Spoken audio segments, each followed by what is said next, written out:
jeshi la wanahewa, na wao ndio wanajukumika pakubwa kuweza kupambana na tishio lolote la kigaidi.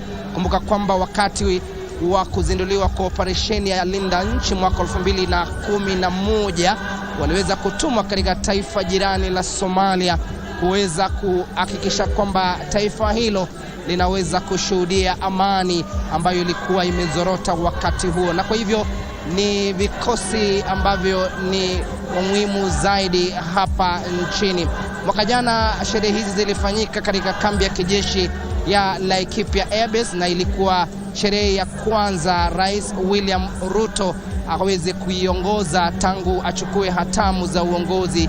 Hii leo itakuwa mara yake ya pili kuongoza siku hii ya wanajeshi, manake alipochukua hatamu za uongozi mwaka jana amekuwa akisisitiza zaidi kwamba wajibu wake muhimu zaidi ni kuhakikisha kwamba taifa hili letu liko salama, na kiongozi wa taifa ameweza kuandamana na viongozi wa ngazi za juu serikalini akiwemo waziri wa ulinzi Eden Duale, mshauri wa rais Balozi Monica Juma, vile vile mke wa rais Rachel Ruto, na bila shaka sherehe hizi lazima awepo mkuu wa majeshi Francis Omondi Ogola. Kwa hivyo ni sherehe muhimu zaidi, mtazamaji, na rais ameweza kufika na kuweka shada la maua katika mnara ambao uliweza kuwekwa kuwakumbuka wale ambao waliaga dunia katika harakati za kuweza kuhakikisha kwamba mipaka yetu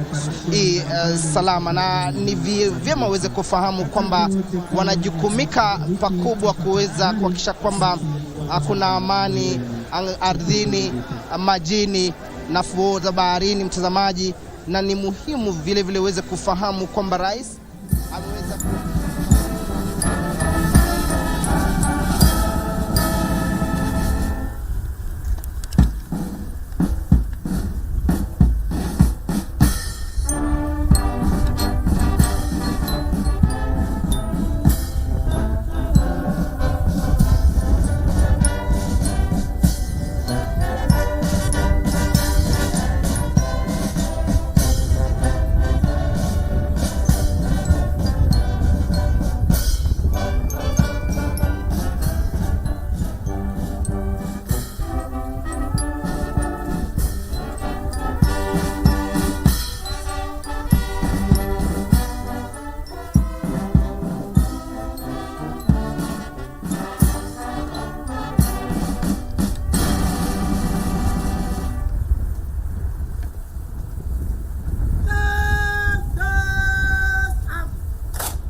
wanashangaa tumeshajua.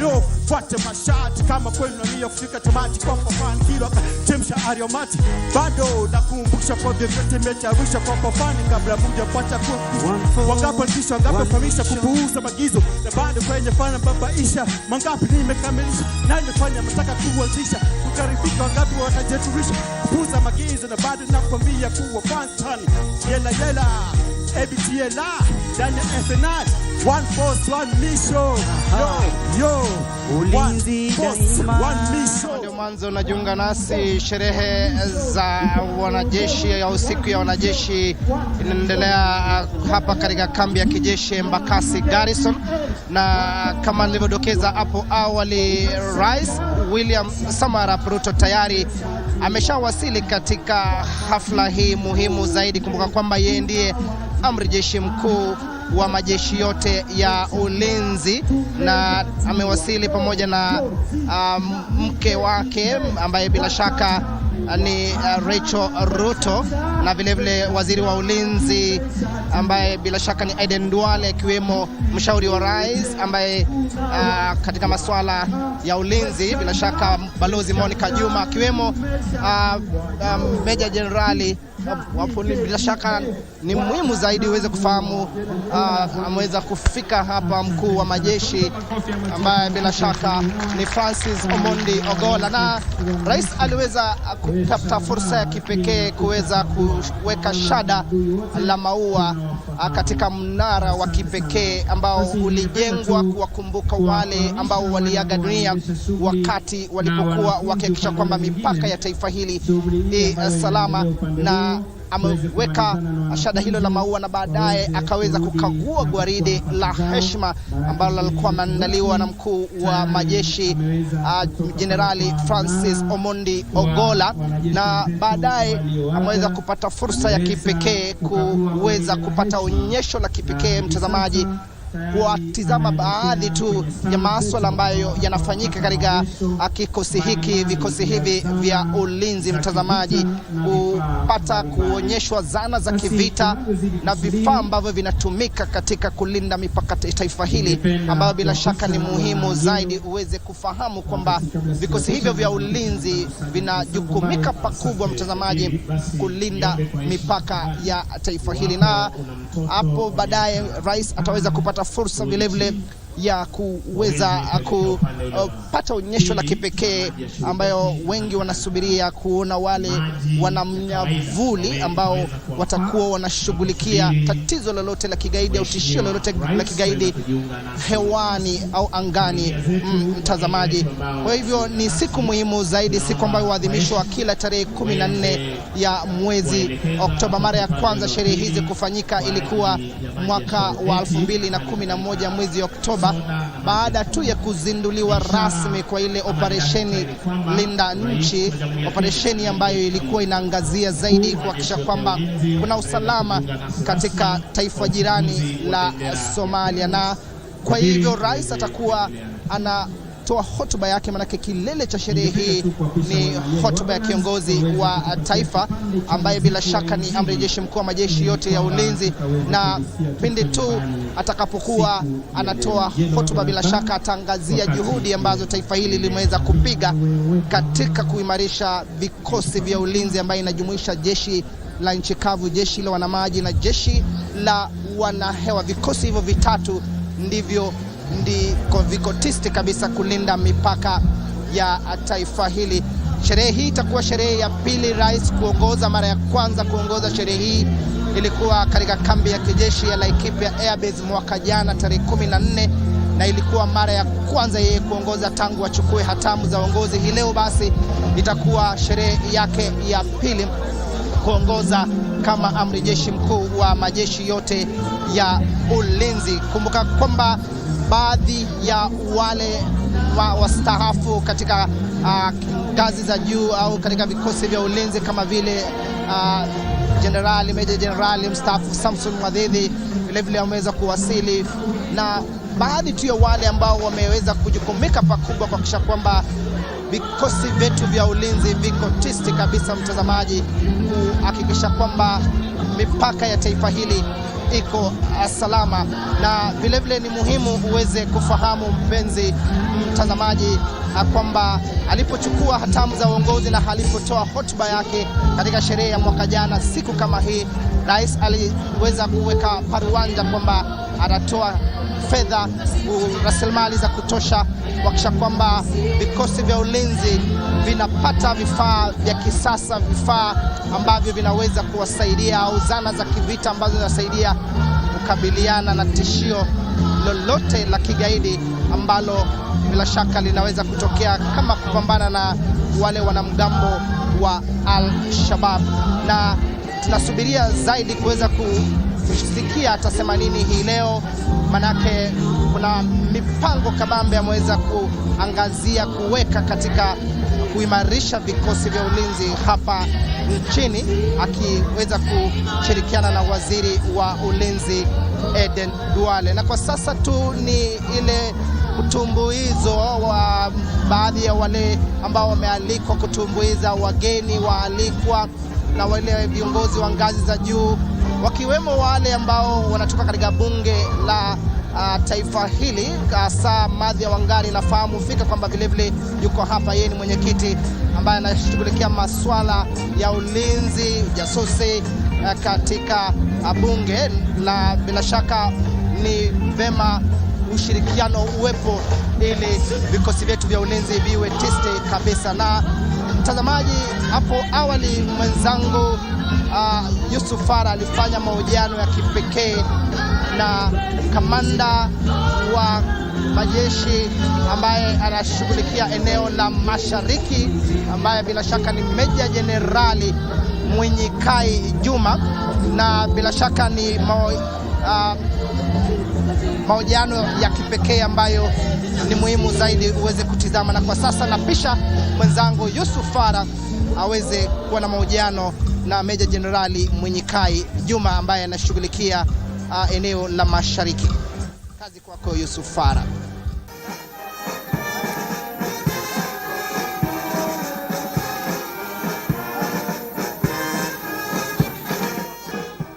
A very good morning to you wherever you're watching us from. I would like to welcome you to the Embakasi Garrison, where today we are celebrating the KDF Day. And of course, this is a day that had started to be put in the calendar in October of the year 2012 to celebrate the gallant and valor of KDF officials, or officers rather, who pay the ultimate prize during their mandate of protecting the territorial integrity of our country, Kenya. Of course, hosting us today is none other than the General Officer commanding the Eastern Command, Major General Juma Mwenyikai. Very good morning to you, sir. Happy KDF Day. So let's just go straight into it. The KDF Day celebrations, how significant are they? First of all, the KDF Day is celebrated on every 14th of October since the year 2012, every year. And this day is very, very critical and important to KDF and the country as a whole, because it's on this day that the Kenya Defence Forces crossed over into Somalia to pursue the Al-Shabaab terrorists. So this day is a commemoration and also a celebration for our gallant heroes and heroines who paid the ultimate price in the defense and protection of the territorial integrity of the Republic of Kenya. This year's theme is One Force, One Mission, enhancing regional and national security. How has KDF contributed to this year's theme? This theme resonates with the mandate of KDF, first of all, in that for One Force, the mandate of KDF, as I had said earlier, is the protection and defense of the territorial integrity. And so in having one force, our mission is one also.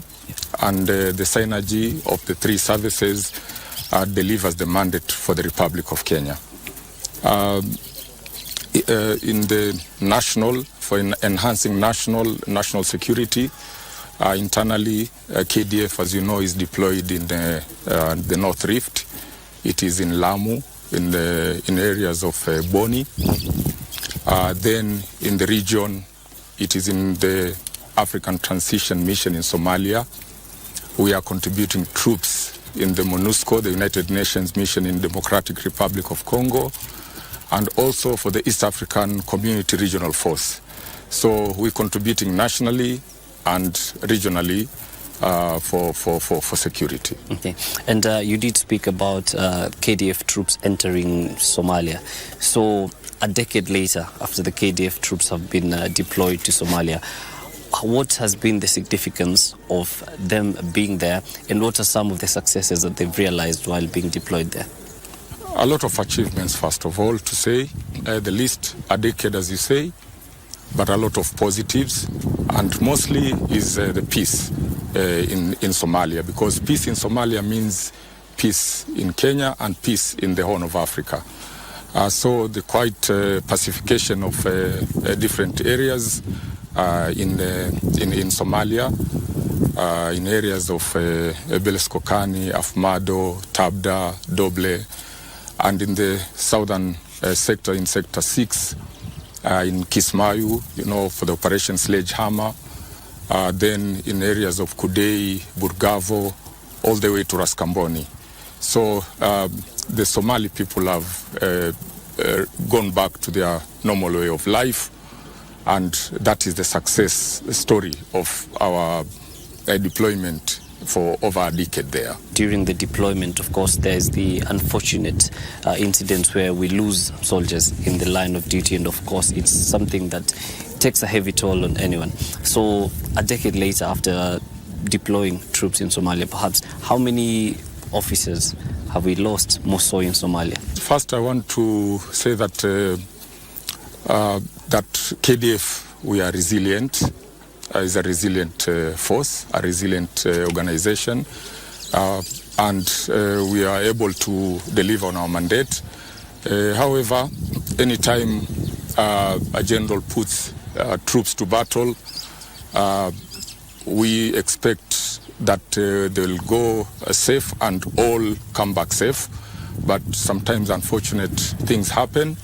Here we're looking at if it happens that way, we have structures now, organizational structures, welfare structures to take care of the families.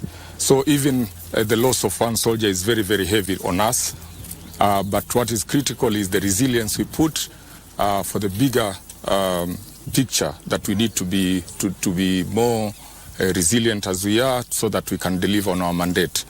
So that is it. Unfortunately, it happens, but when it happens, then for us, we have to take care of our families, take care of the welfare of our soldiers, take lessons learned, and ensure that we deliver on the mandate in the long run. Away from the losses, of course, there are the success stories, going to a forward operating base, taking control there, and then handing it over to either the National Army there or the police force to take over. So what are some of the areas that the KDF forces were able to take control of? And then after handing them over, for example, maybe in forward operating bases, is there freedom in these areas? Yes, there is. As I said earlier, there are very, very good success stories. First of all, Kenya Defence Forces, as part of the ATMIS, mentors the Somali National Army and in general the Somali security forces to be able to take over security responsibilities. And so the success story is that in areas which we have pacified, we have been able to work hand in hand with the Somalia security forces, and they have been able to continue and pacify in areas of Gerile, which has been handed over. There is still peace, and the Somali citizens have gone back to their economic activities and nation building.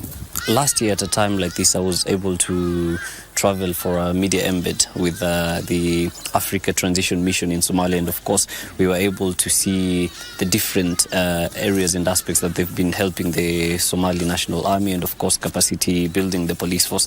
So how will the complete drawdown of the ATMIS forces from Somalia affect regional security? Ultimately, the security responsibilities for Somalia will depend on the Somalian security institutions. So gradually, there's been mentoring, there's been training, and gradual handover to the Somalia security forces, and so that means it is a gradual process, and that process now, as it has taken quite some time, but it is a process which the capacity building, the capability building is on course, and within the time frames given by the international organizations and the national organizations and the regional bodies will be able to hand over power, and there will be smooth transition, and peace will prevail in Somalia. And of course, as times do evolve, so does terror. So in the wake of evolving changes in terror, of course, we have the evolution of cybersecurity. So how has KDF trained their officers or capacity built itself to be able to respond to such threats? Definitely the threat is evolving. That is a fact. But it is also a fact that also we are not static.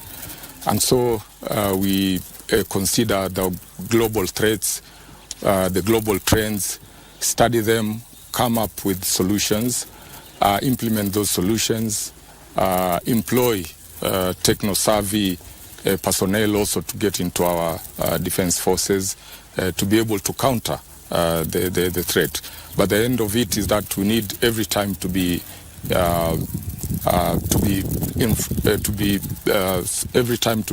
front of the ideas of the enemy, and this we've been able to do, and so it will be an evolving situation which we are ready to take as the global threat also mutates. Let's talk about the communities where KDF has been able to gain ground on, especially in Somalia. So, of course, there is what KDF does. So how have the communities there been able to benefit from different programs that KDF has incorporated them in? And perhaps what are some of the biggest successes that you can say, like in this particular community, we've been able to do this, and the community is living off of something that KDF did?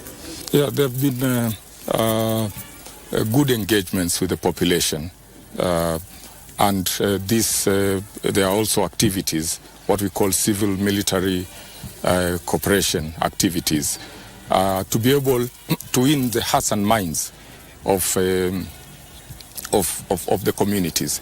And this has resonated well in all areas we have operated. But we can give examples of handing over of agricultural activities and showing how agriculture is done so that people can change their lives. In the health sector, we've been able to do medical camps to be able to also assist the locals. Also, we've been able to construct or build schools, classrooms, and interact very well as at now with the local communities. So all these the CIMIC activities have had a very positive impact on the population. Given the impact that it has on the population, is there a general feeling that now the local communities are more receptive toward KDF officers and are willing to volunteer information that might aid in the war against the enemy? That's what I said, that the civil-military cooperation is an aspect of winning the hearts and minds. And once that is done, then we've been able to get critical information on the enemy, and we've been collaborating very well with the population and we've been able to do surgical and targeted operations out of the information we get from the locals. So everywhere we have been operating, we've really appreciated the locals, and they have worked with us very well. And finally, as we finish this, to every officer that will be watching today, of course, in celebrating this day, what would your message be for not just the ones that are watching today, but for the families of the officers that have also lost their lives in the line of duty? First of all, to actually appreciate our families for supporting us in the work we do, and also the Kenyan citizens for that. But for ourselves serving, we can only become more resilient. Ensure that we're resilient, ensure that we do all we can so that we are able to deliver on the mandate of protecting our sovereignty and defending the territorial integrity of this country, of our motherland. And so I'm calling all of us, all the military fraternity, to come together as we have, as the motto says, one force, one mission, and be able to deliver to the people of Kenya those aspects of sovereignty and territorial integrity. All right. Thank you very much, Major General. Of course, the message is home: one force, one mission, and protecting the national and regional security. We've been speaking to Major General Juma Munyikai. Let's go back to the KDF celebrations. My name is Yusuf Farah.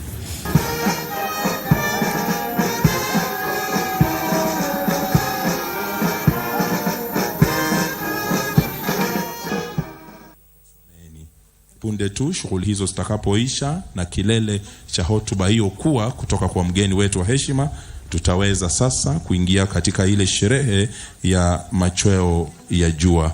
Tutakapoingia kwenye hiyo sherehe, tutakapomaliza sherehe zote hizo, Mheshimiwa Rais tutamuuliza kwa heshima akaweze kwenda kupanda mti wa kumbukumbu ya sherehe hizi za siku ya leo, na wakati huo huo ataweza kujiunga na makundi yafuatayo katika picha ambayo pia zitakuwa ni picha za kumbukumbu. Kwa hivyo picha ya kwanza kabisa itakuwa ni picha ya the serving generals, kisha baadaye retired generals, watafuatiwa na retired DFSMs na wale ambao ni service sergeant majors wastaafu. Kisha baadaye tutakuwa na picha nyingine ya mwaka officials na zile families ambazo zimekuwa selected, na msururu utaenda namna hiyo hiyo. Nitakuwa nikiendelea kuwajuzeni namna picha hizo zitakuwa, kwa hivyo ni kuarifu tu kwa muhtasari kuweza kupata habari ni mambo gani au ni shughuli gani zitajiri katika uwanja huu. Kwa hivi sasa nachukua fursa hii tena tuendelea na burudani kutoka kwa Yellow Wagoners. Asanteni sana. Happy KDF Day.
Bila shaka kama ndio mwanzo unajiunga nasi, basi hiyo imekuwa ni mahojiano ya kipekee na Meja Jenerali Munyikai Juma, ambaye bila shaka ni kamanda ambaye anashughulikia eneo la Mashariki, akizungumza na mwanahabari mwenza Yusuf Farah kuangazia tu juhudi na safari ambayo imepigwa katika taifa hili wakati ambapo kulizinduliwa rasmi ile vikosi vya ulinzi hapa nchini, na ni nini hasa kinafanyika katika vikosi vya ulinzi. Waweza kuzungumzia masuala kadha wa kadha, ikiwemo kuweza kuimarisha vituo kadhaa vya afya katika vikosi vyetu vya ulinzi, ili wakati wowote ambapo wanapata matatizo watakapokuwa katika operesheni au wakati watakapokuwa kazini, basi wanapata huduma za haraka kutoka kwenye vituo ambavyo vipo katika vikosi vyetu vya ulinzi. Kumbuka kwamba wajibu wa mstaafu Rais Uhuru Muigai Kenyatta na ilikuwa ni wazi, ilikuwa ni kuzindua baadhi ya vituo vya afya katika vikosi vya ulinzi, na Mwenyekiti Juma Jenerali akizungumza na mwenzangu Yusufara amezungumzia tu umuhimu wa kuwepo kwa vituo hivyo vya afya katika vikosi vyetu vya ulinzi hapa nchini, na tutaweza kusubiria vile vile kiongozi wa taifa Rais William Samoei Ruto ambaye ndiye mgeni wa heshima na amri jeshi mkuu wa majeshi yote ya ulinzi atasema nini kuhusiana na masuala kama hayo, kuweza kuimarisha masuala ya afya. Manake hilo vile vile imekuwa ni swala ambalo amelitilia maanani zaidi hapa nchini, kuimarisha afya ya Wakenya. Na kwa hivyo ni hafla muhimu zaidi. Tunamsubiri kiongozi wa taifa aweze kuwasili katika eneo hili, manake amekuwa tu akikagua baadhi ya maeneo ambayo amekuwa akielekezwa na mkuu wa majeshi ambaye bila shaka ni Jenerali Omondi Ogola, na bila shaka atakapokuwa anawasili, sherehe hizi zitakuwa zinaanza rasmi hapa katika jukwaa ambalo limetengewa maalum kuweza kuongoza sherehe hii muhimu katika taifa hili. Na itakumbuka kwamba mtazamaji, juhudi za vikosi vya ulinzi vimeweza kushuhudiwa hata katika mataifa ya ugaibuni, na mdahalo umekuwa ukitokota ile hatua ya kiongozi wa taifa kutuma wanajeshi kule Haiti, na tunafahamu fika kwamba rais vile vile ataweza kuzungumzia swala hili na kuondoa dukuduku, manake kumekuwa na midahalo mkali kwenye mitandao ya kijamii na hisia mseto kutoka kwa baadhi ya viongozi ambao kidogo wanaona kwamba haikuwa ni jambo la busara, lakini baadhi tu ya wale ambao wamejukumika katika kuhakikisha kwamba mataifa mengine ambayo yanashirikiana na Kenya kuimarisha usalama, basi ule uhusiano unaweza kuimarishwa zaidi, ili maswala ya tishio la ugaidi unaweza kuzikwa kwenye kaburi la sahau. Uhusiano huo unaweza kusaidia pakubwa kuweza kuangazia kuhakikisha kwamba kuna amani katika mataifa ambayo yanakumbwa na ile ukosefu wa usalama. Na kwa hivyo ni kusubiri tu kiongozi wa taifa kuwasili. Sherehe hii mtazamaji hufanyika kila tarehe 14 ya mwezi Oktoba, na mara ya kwanza kufanyika ilikuwa mwaka wa 2012 wakati ambapo kulizinduliwa rasmi ile operesheni ya Linda Nchi, ambayo ilikuwa inaangazia zaidi kuhakikisha kwamba inasitisha uhasama katika eneo jirani au taifa jirani la Somalia.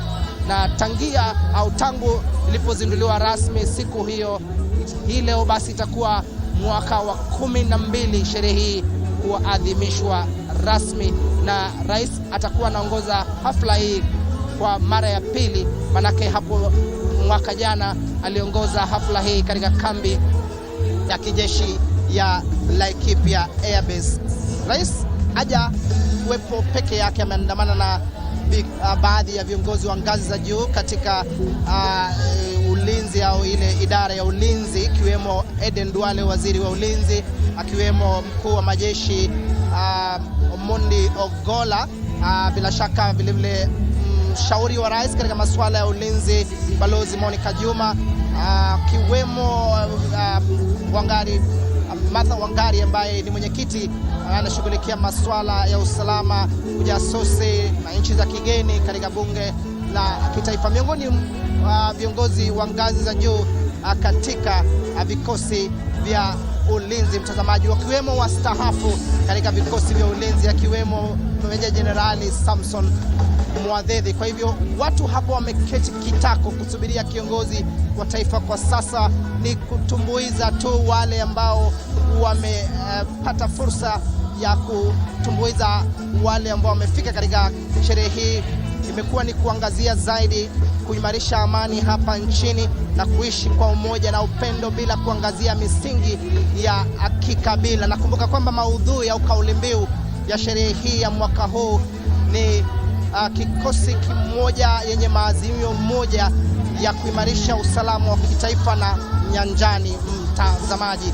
Na kwa hivyo tunasubiri hotuba ya kiongozi wa taifa, manake kilele ya sherehe yenyewe ni hotuba yake. Na kabla ya rais kuweza kuzungumza, vile vile nafahamu fika kwamba mkuu wa majeshi ataweza kutoa hotuba yake. Amechukua hatamu kutoka kwa Jenerali Robert Kibochi kama miezi mitano tu hivi, na kwa hivyo atakuwa anaangazia malengo yake hasa ya kuweza kufanikisha vikosi vya ulinzi, ya kuimarisha usalama katika vikosi vya ulinzi. Kwa hivyo mtazamaji, ni masuala ya kusubiria tu hapa katika vikosi vya ulinzi, na muhimu uweze kufahamu kwamba vikosi hivi vya ulinzi vimekuwepo tangu jadi na vimekuwa vikiangazia zaidi kuweka usalama hapa nchini, na mdahalo tu ukienda kulelea kutokota hapa nchini kuhusiana na usalama wa taifa. Siku hii muhimu, basi rais ataangazia juhudi na baadhi ya mikakati ambayo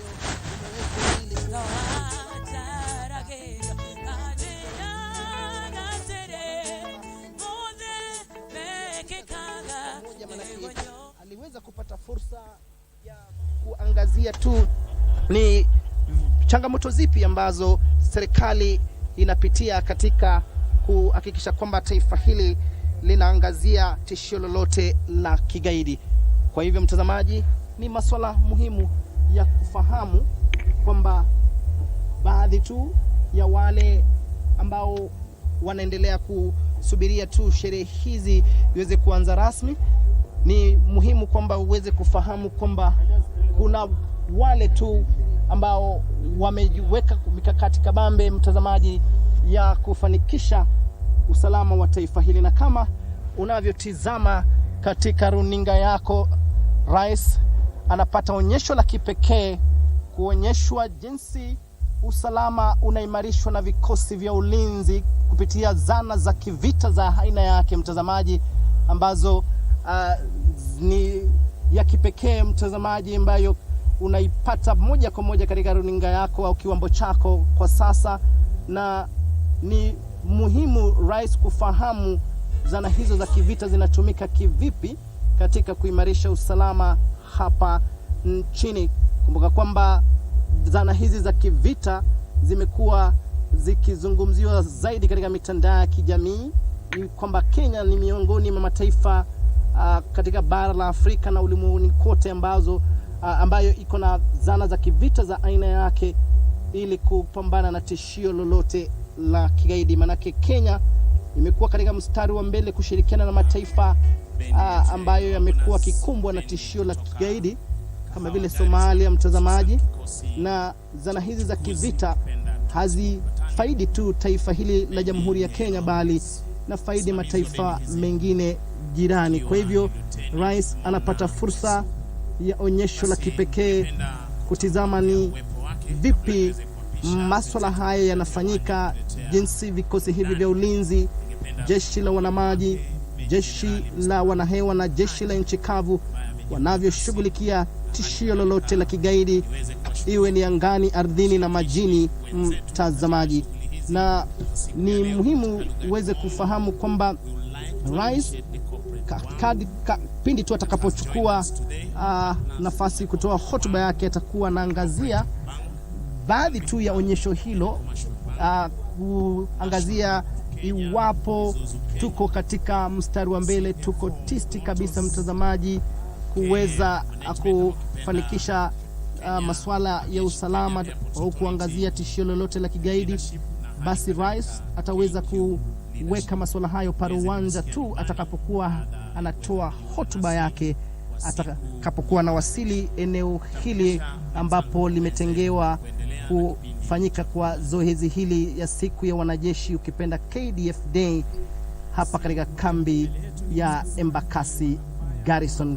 picha unazozipata mtazamaji, rais anapata fursa ya kutizama zile mikakati au zile zana za kivita ambazo zinatumika tu katika kushughulikia tishio lolote la kigaidi hapa nchini.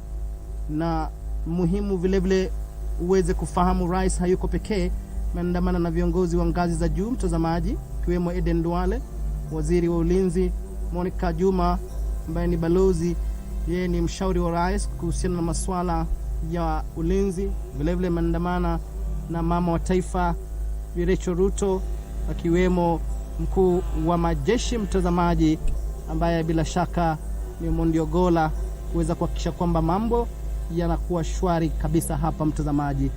Na kumbuka kwamba rais aliweza kuweka shada la maua katika mnara wa kipekee ambao unaangazia wale ambao waliaga dunia katika jitihada zao za kuhakikisha kwamba mipaka ya taifa hili salama. Na kama ilivyo ada, kama ibada, kabla ya sherehe hizi kuanza rasmi, rais pindi tu wanapowasili, sherehe hizi huanza na kuwekwa kwa shada la maua. Manake muhimu zaidi uweze kufahamu, sherehe hii inaangazia wao ambao wamefariki wakati wanapotekeleza wajibu wao wa kulinda mipaka ya taifa hili mtazamaji, na vile vile tu kuweza kuwafariji wale familia ambao wameweza kuachwa pengine na wapendwa wao, na kutoa mikakati mwafaka ya kuhakikisha kwamba hakuna pengo ambalo linaachwa wakati watu kama hao, vikosi hao vya ulinzi vinapopata matatizo kama kifo. Na ni muhimu uweze kufahamu, rais ataangazia zaidi kuhakikisha kwamba wale ambao wameachwa na wapendwa wao, wale wanajeshi ambao wameaga kupitia wakati wa kazi, basi rais ataweka paruanja kuangazia serikali yake itafanya nini kuhakikisha kwamba maisha yanaendelea bila kizungumkuti yoyote mtazamaji. Na vile vile utafahamu fika kwamba sherehe hii hufana zaidi wakati ambapo wale wanajeshi wanapata fursa ya kupaa angani wakitumia ile mwavuli, wanafahamika kama wanamnyavuli, ukipenda sky drivers, ambao bila shaka watakuwa wanaonyesha umahiri wao, ujuzi wao na tajriba yao katika kazi hii muhimu zaidi ya kulinda mipaka ya taifa hili. Na wakati kama huu ni muhimu ufahamu kwamba kazi kama hii si kazi rahisi, manake wanaweka maisha yao hatarini ili mimi na wewe mtazamaji tuwe salama mahala popote sisi tupo mtazamaji. Kwa hivyo ni asasi muhimu zaidi katika serikali, vikosi hivi vya ulinzi, jeshi la wanamaji yani Kenya Navy, jeshi la nchi kavu Kenya Army na jeshi la wanahewa nipenda Kenya Air Force. Wao ni watu wa mahana sana katika taifa hili. Ndiyo maana tumekuletea picha za moja kwa moja au kumbashara sherehe hii muhimu ya siku ya wanajeshi katika kambi ya Embakasi Garrison. Mwaka jana sherehe hizi mtazamaji zilifanyika katika kambi ya kijeshi ya Laikipia Air Base, na ilikuwa sherehe ya kwanza rais kuongoza.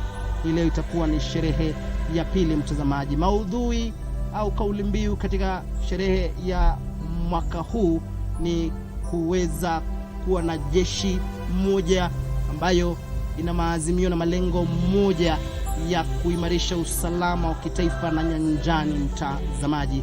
Hiyo ndio kauli mbiu katika sherehe au maadhimisho ya mwaka huu katika kambi ya Embakasi Garrison. Kwa hivyo tuko hapa, kikosi kizima kiko hapa tisti, kiwemo mwenzangu Yusuf Fara upande ule, ambapo picha za moja kwa moja zina kuja kwako mtazamaji, sisi tukisubiria hapa upande huu rais aweze kuwasili ili kuweza kuanza rasmi kwa sherehe hizi. Kwa sasa mtazamaji, tupate tumbuizo kutoka kwa wale ambao wamealikwa kuweza kupatia burudani kiongozi wa taifa, manake ni muhimu zaidi wao wakuwepo ili uweze kuhakikisha kwamba maudhui yanaweza kuafikiwa. Pata burudani, pata uhondo mtazamaji kwa sasa.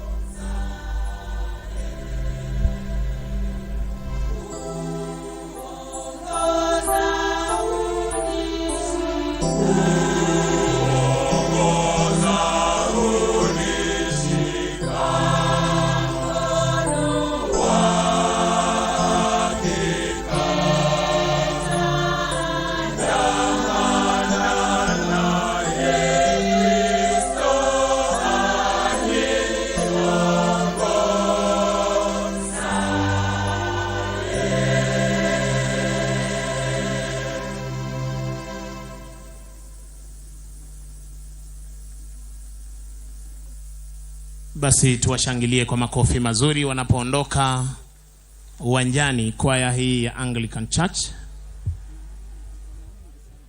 Basi niombe kwa heshima wenzangu wale ambao wako upande ule wa pili, mnaombwa kuweza kuchukua nafasi zenu ili tuweze kutulia wakati wowote tokea sasa. Mgeni wetu rasmi atakuwa anajiunga nasi mahali hapa, kwa sababu unaarifiwa kwamba yuko katika stand ya mwisho, ndiposa aweze kuelekea upande huu ama katika ukumbi huu kuweza kujumuika nasi. Tafadhali naomba kwa heshima wale watoto na hali kadhalika askari wenzangu tuweze kurudi upande huu wa pili na tuweze kutulia.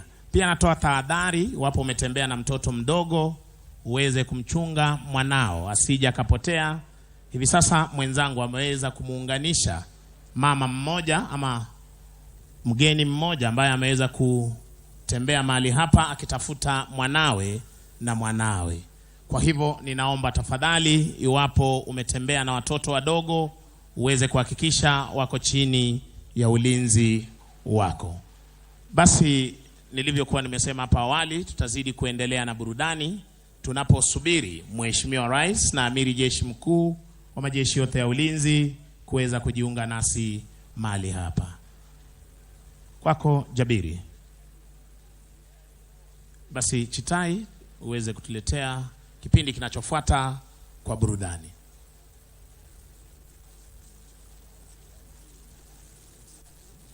Asante sana mwenzangu Sergeant Misango Mbae. Kwa wale ambao wanajiunga nasi wakati huu, ningependa kuwakaribisha nyote kwa hafla hii ya kipekee ambayo tunaweza kusherehekea wanajeshi wetu ambao wameweza kupigania ulinzi wa nchi hii. Yellow Wagoners, tafadhali ningeomba muweze kujiandaa kuendelea kutuletea nyimbo tamtam za kiinjili. Asanteni.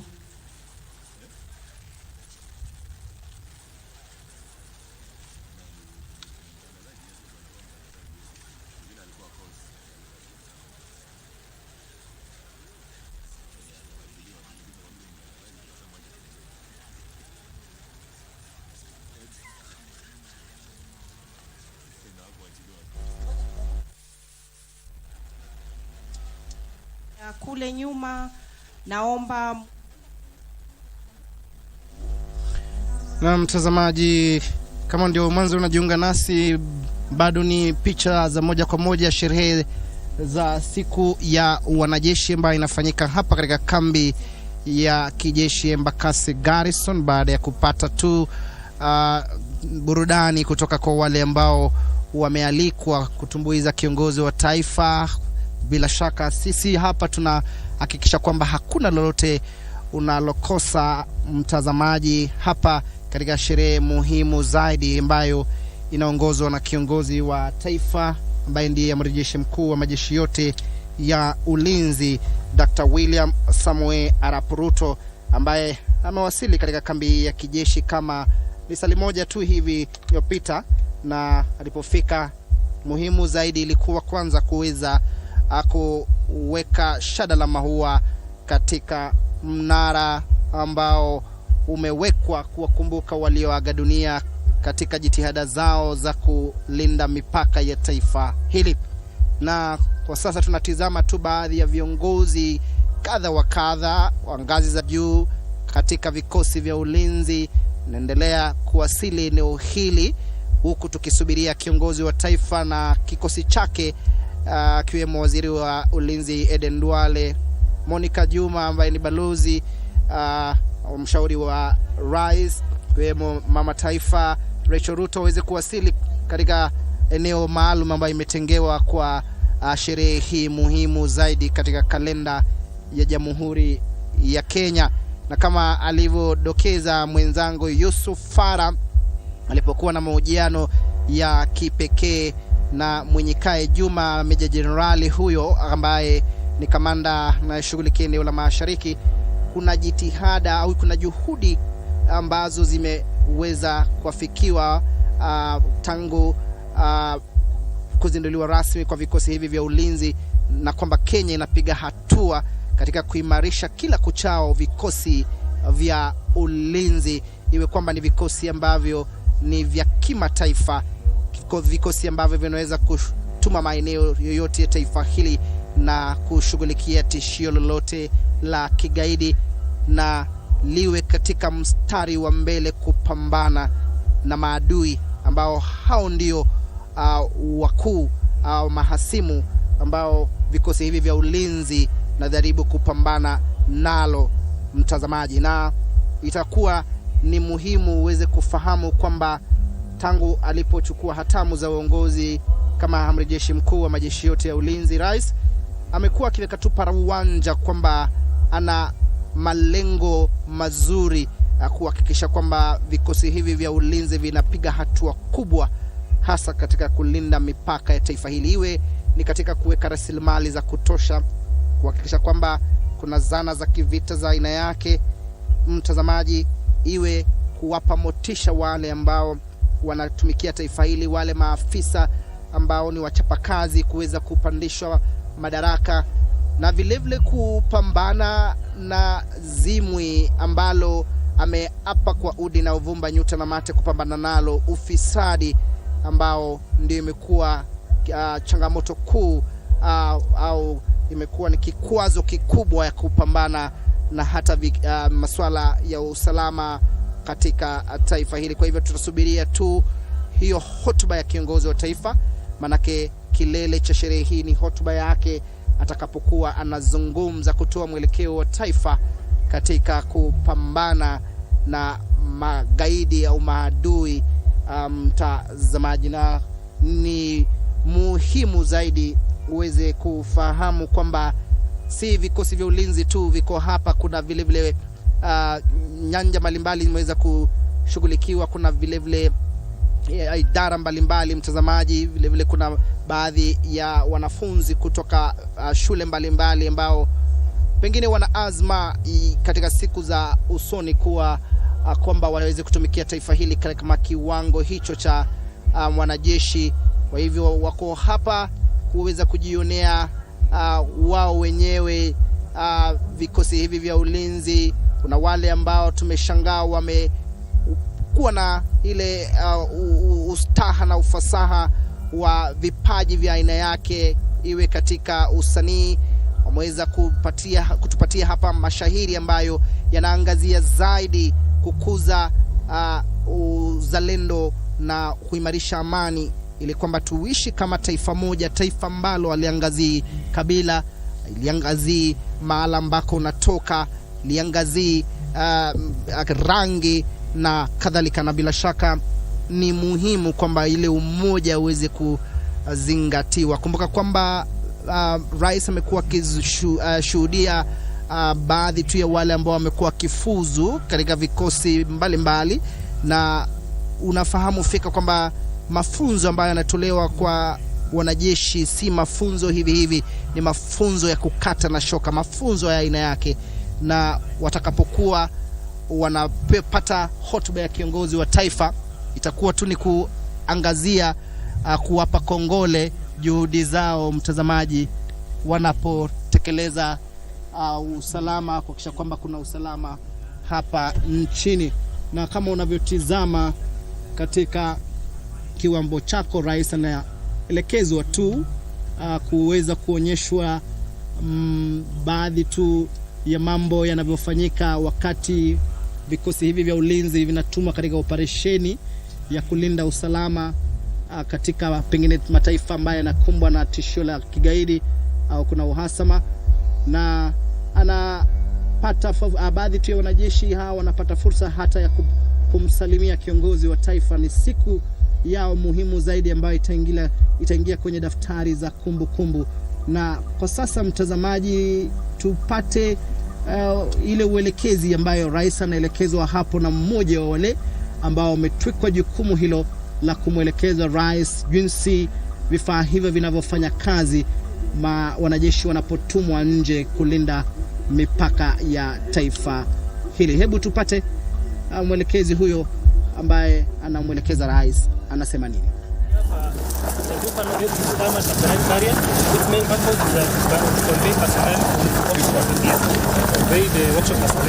Mainly for repair and recovery of armored fighting vehicles.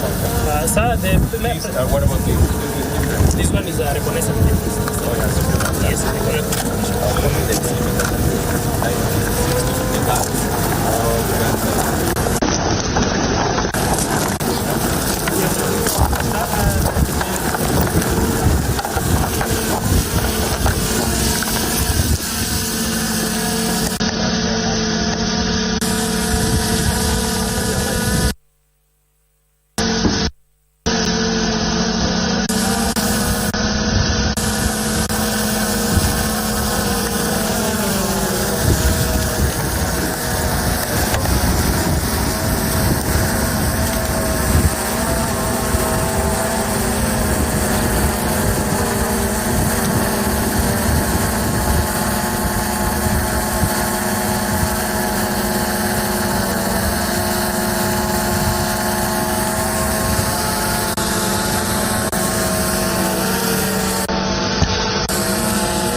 Asante sana Yellow Wagoners, shikilia kidogo. Ningependa pia kutambua uwepo wake Mheshimiwa Justice Brian Ongaya, yeye akiwa ni jaji wa koti ya uajiri na leba, akimwakilisha jaji mkuu wa taifa la Kenya, rais wa mahakama ya upeo nchini, Mheshimiwa Justice Martha Koome. Basi nitachukua fursa hii kuweza kumwalika Defense Forces Sergeant Major Warrant Officer 1 Elijah Nick Aspro Koranga aweze kuwasabahi na hali kadhalika kuweza kuwajuza service majors wengine ambao wamesha wasili. Kwa heshima, afande, uweze kuchukua kipasa sauti. Asante sana mtangazaji wa zamu Misango Mbae.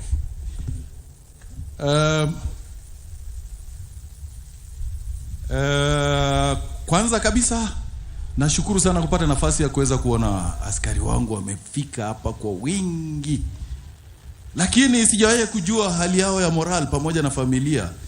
kama wako chonjo na morali hiyo. Sauti haifiki. Endelea kuelekezwa hapo kama unavyotazama kwenye kiwambo chako, na baadhi tu ya wale waelekezi ambao wametukwa jukumu kumwelekeza rais uweza kupata fursa ya kutambua jinsi vifaa vinavyotumika kupambana na tishio la kigaidi vinavyotumika, na rais anaelekezwa hapo, mtazamaji akikagua vifaa hivyo, akitizama vifaa hivyo na kuweza kufahamishwa kwa ustaha na ufasaha na wale ambao wamebobea na kutopea katika usanjari huu wa kuimarisha usalama, mtazamaji.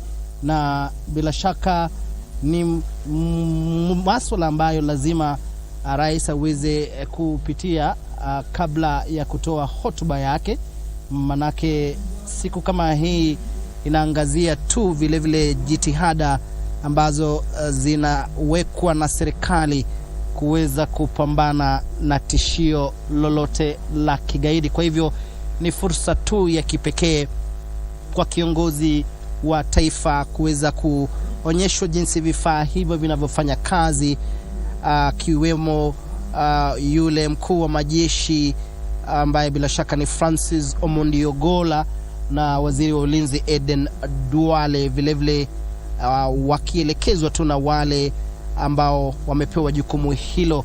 Kumbuka kwamba atakapotoka hapo, rais atakuja kwenye eneo ambalo limetengewa sherehe hii. Tayari watu wamesubiria kwa hamu na hamumu, nyuta na mate, rais kuweza kuwasili. Wameketi kitako tangia mwendo wa saa 4 hivi kuweza kusubiri kiongozi wa taifa na kikosi chake kuweza kufika eneo ambalo limetengewa kwa hafla hii muhimu, siku ya wanajeshi ambayo huadhimishwa kila tarehe 14 mwezi Oktoba, hii ikiwa ni sherehe ya 12, miaka ya 12 kuweza kufanyika kwa sherehe hii, mtazamaji.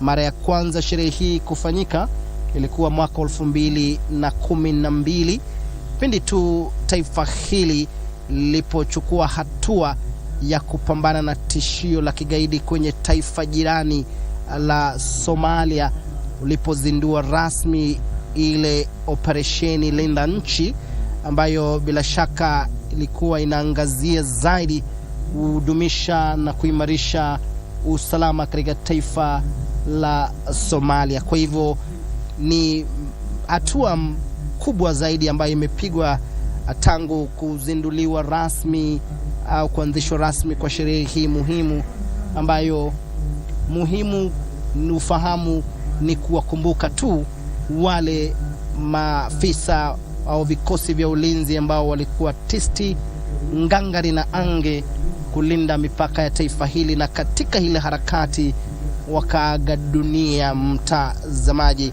Na rais amewavulia kofia na ameweza kuweka shada la maua kama kumbukizi au kuwakumbuka wao kwamba taifa hili linakumbuka juhudi zao, linakumbuka ile kujitolea kwao kuweza kufanikisha usalama wa taifa hili, na vile vile kuweza kuhakikisha kwamba familia ambazo ziliweza kuachwa na wapendwa wao bila shaka wanapata usaidizi kutoka kwa serikali, iwe ni katika masuala ya kifedha, iwe ni kuhakikisha kwamba wanafunzi au watoto wao wanapata elimu, na si tu elimu bali ni elimu bora, iwe ni kuhakikisha kwamba kama kulikuwa na mradi fulani, mradi huo unaendelezwa. Na bila shaka rais wakati wa sherehe hii mwaka jana aliweza kuangazia zaidi kuhakikisha kwamba familia ambazo wapendwa wao wanaaga dunia katika jitihada za kupambana na tishio la kigaidi, familia hizo haziteseki, familia hizo hazipitii changamoto za hapa na pale, mtazamaji. Kwa hivyo sasa tu tuweze kupata burudani. Naona Maroon Commandos wako ange kabisa kuweza kutupatia mistari pale. Mtazamaji, wacha tupate uhondo huo.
pamoja. Mfalme wa amani, Mfalme wa amani, mfalme wa amani, uinuliwe.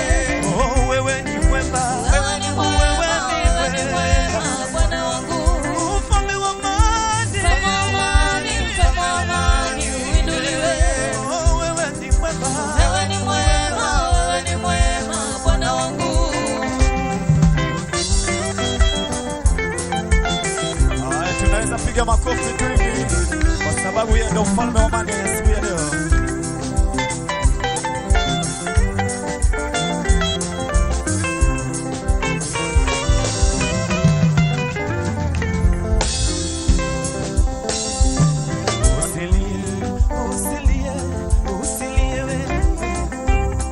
Usilie, Bwana anakujua ndugu yangu. Anasikia kilio chako wewe Baba. Unalia nini kwa wanadamu Baba? Wanadamu hawatakusaidia kitu.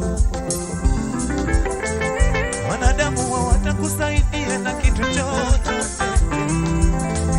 Kuna yeye mmoja anayepangusa machozi yako. Ni yule mfalme wa amani. Ni yule mfalme wa amani, Bwana. Uwezo gani unaopiga kweli? Uwezo gani? Uwezo gani? Uwezo gani?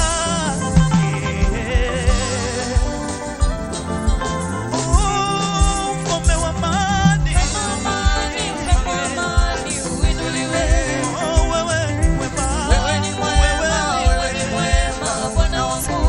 mfalme wa amani, Mfalme wa amani, uinuliwe.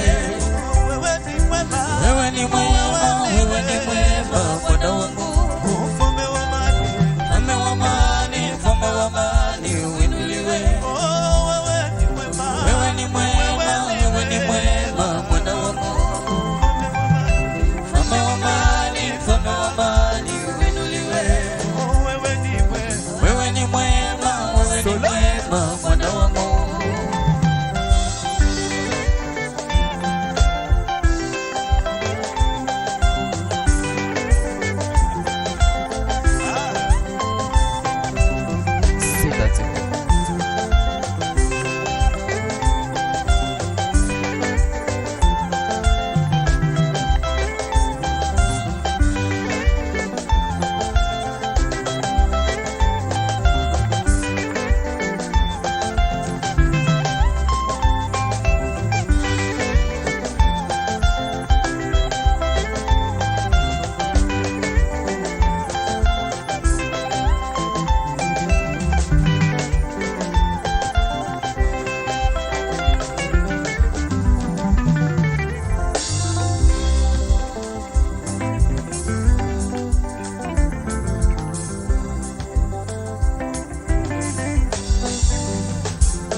Basi tunavyozidi kupokea burudani kutoka kwa Maroon Commandos, ningeomba kwa heshima wafuatao waweze kuwasiliana na meza yetu ya habari, Captain Kihenjo pamoja na Sergeant Ngugi. Popote mlipo muweze kuwasiliana na meza yetu ya habari ya matangazo ili tuweze kujadiliana kidogo.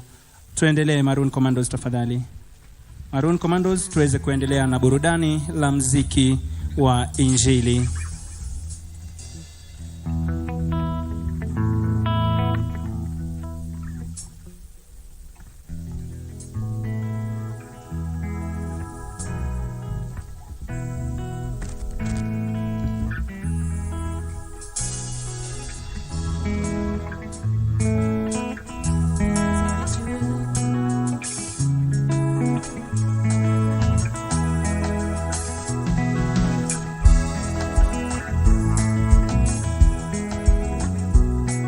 Maroon Commandos chini ya usimamizi wake Senior Sergeant Juvenalis Otukia.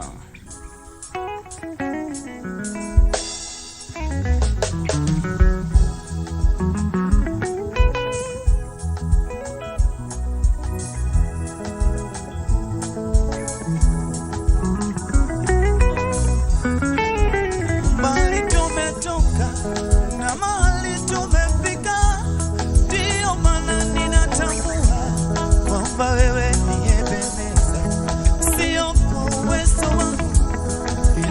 kwa uwezo wako mahali nimefika Baba, acha nikushukuru. Bwana umenisaidia nifike mahali nimefika. Bwana wewe ndiye Ebeneza maishani mwangu. Ninataka Ebeneza nijengwe juu yako. Ninataka Ebeneza uwe msingi wangu, jiwe langu la thamani na kutamani sana, jiwe langu la pembeni na kuhitaji sana. Oh, Ebeneza jiwe langu.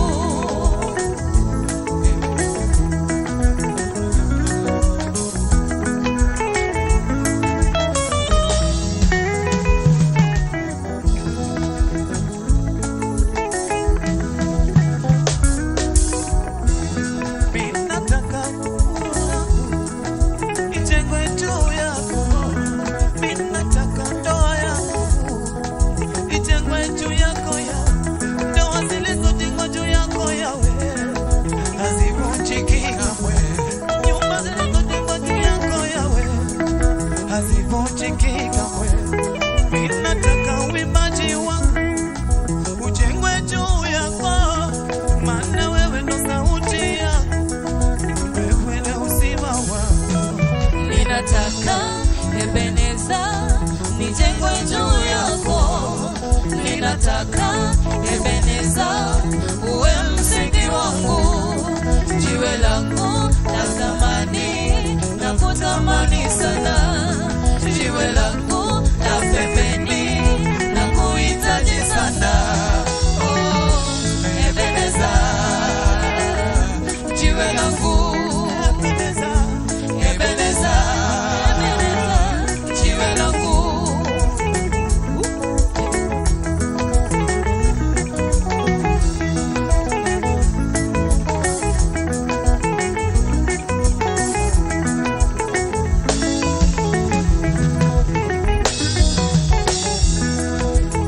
Ebeneza nanga libanga na inga tolo odekita mame wolo papae asina bongo inanga zambe na komisio nakane inga dalia elikana komilelo yawe ezali salama kasila yo.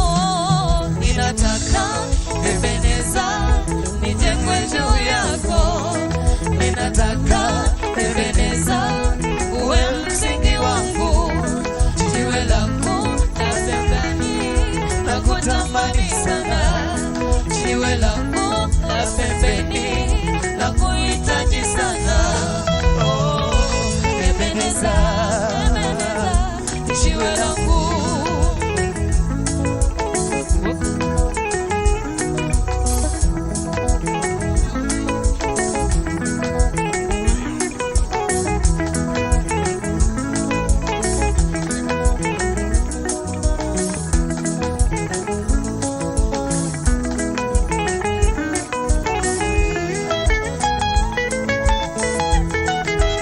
Hallelujah.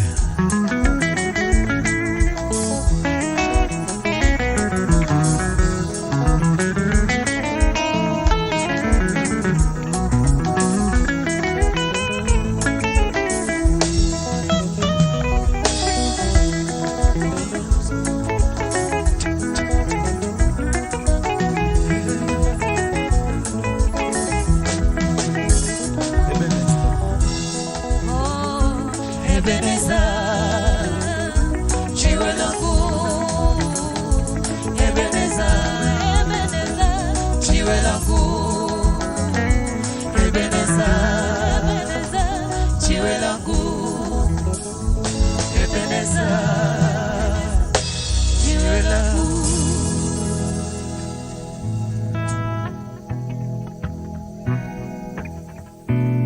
Basi tutazidi kupata burudani kutoka kwa wana Maroon Commandos tunavyozidi kumsubiri mgeni wetu rasmi ambaye muda wote kuanzia sasa atakuwa na wasili mahali hapa. Watoto naona wale ambao wanazunguka upande ule, naomba tafadhali wazazi ama wale ambao wamekuja nao mahali hapa waweze kuwashika na kuwazuia kukaa nao sehemu moja. Askari wenzangu ambao bado mko na shughuli upande ule mwingine, naomba tafadhali tukaweze kusitisha shughuli zile na kuweza kujiunga pamoja mahali hapa, kwa maana muda wote kuanzia sasa tutakuwa tunampokea mgeni wetu rasmi siku hii ya leo, ambaye si mwingine ni Rais wa Jamhuri ya Kenya na Amiri Jeshi Mkuu. Maroon Commandos, tuendelee tafadhali.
Kama unavyotazama ni burudani ya kipekee kutoka kwa wana Maroon Commandos siku hii muhimu zaidi katika taifa hili, siku ya wanajeshi ambayo bila shaka huadhimishwa kila tarehe 14 ya mwezi Oktoba, mtazamaji. Na wakati wote kutoka sasa, kiongozi wa taifa Rais William Samoei Ruto, ambaye ndiye amiri jeshi mkuu wa majeshi yote ya ulinzi, atakuwa anawasili. Kwa sasa nimejiunga naye mwanahabari wetu, mwanahabari mwenza ambaye ni mwanahabari katika masuala ya mazingira na vile usalama, Yusufara. Yeye alikuwa katika eneo maalum ambapo kiongozi wa taifa alipokuwa akiwasili, pengine kwa kiduchu tu mwenzangu Yusufara.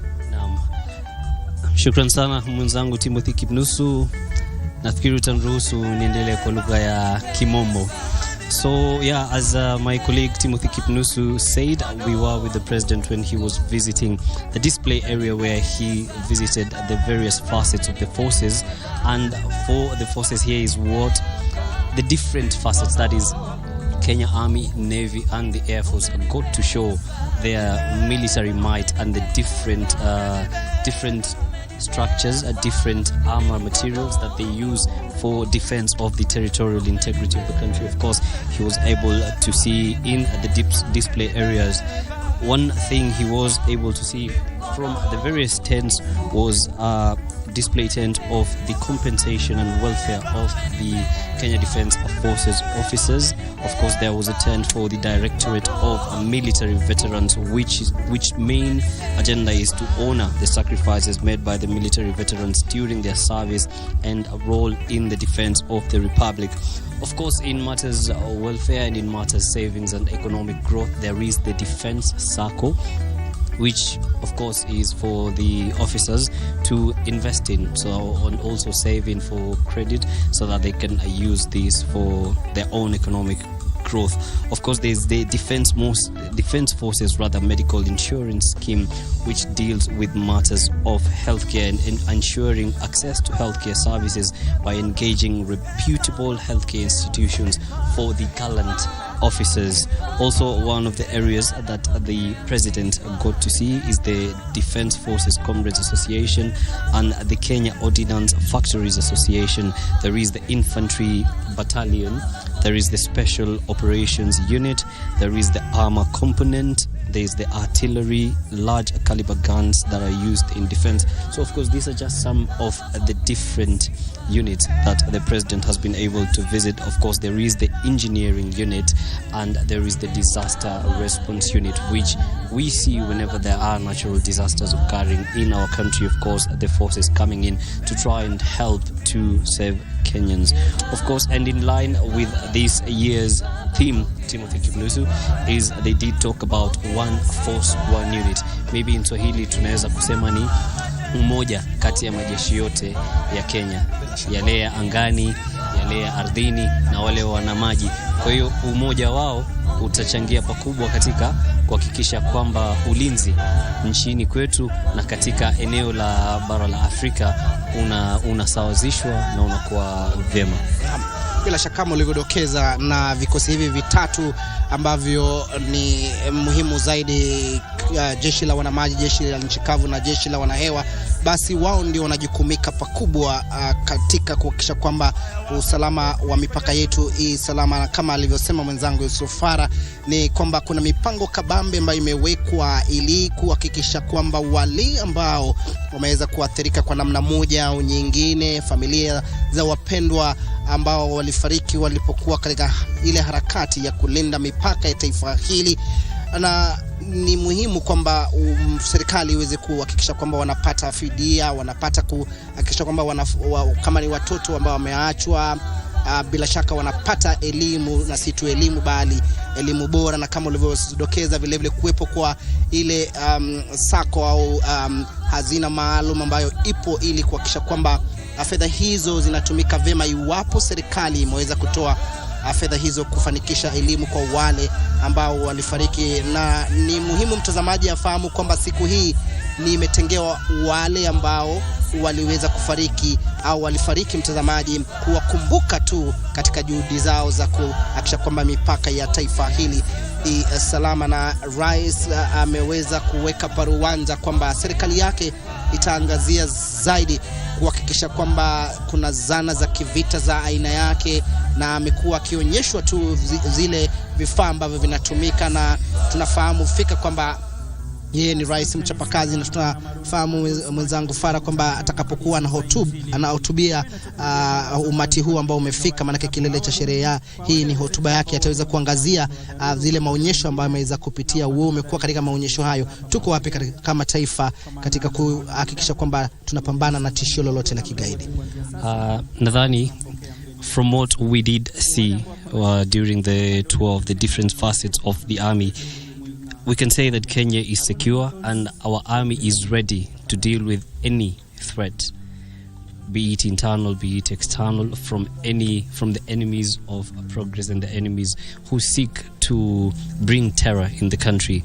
The several stands that the president did visit showcased the true preparedness of the different facets of the military. And of course, maybe one thing we can talk about, Kipnusu, is the fact that there is the Africa Transition Mission in Somalia, also known as ATMIS, which the KDF troops have also been a part of. And we did hear the Cabinet Secretary of Defense, Adan Duale, when he was at Senate, speaking about the complete drawdown by December 2024.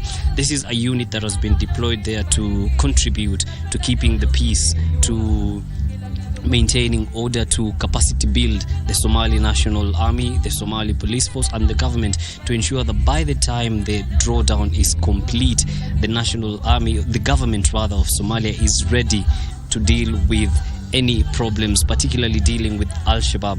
And in my interview earlier on, I did speak to Major General Juma Munyikai, who spoke about the different areas that the force has been able to realize several strides in advancement in making sure that the areas that the KDF does capture and regain from the Al-Shabaab, they take care of it.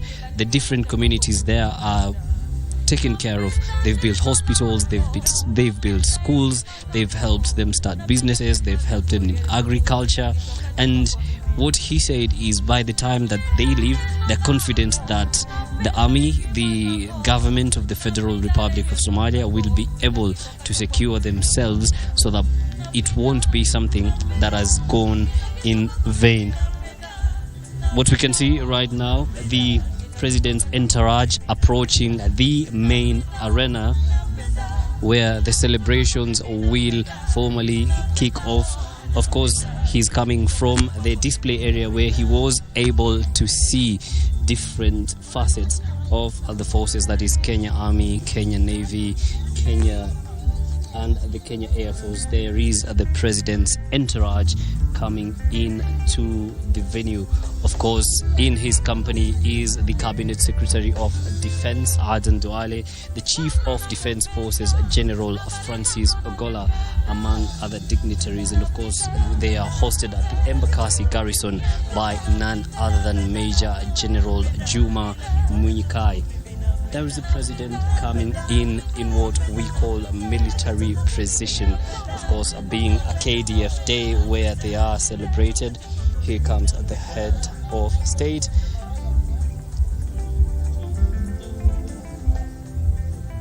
And his arrival signifies the true kickoff of this event. So we go to the main arena to continue listening in as the president does arrive.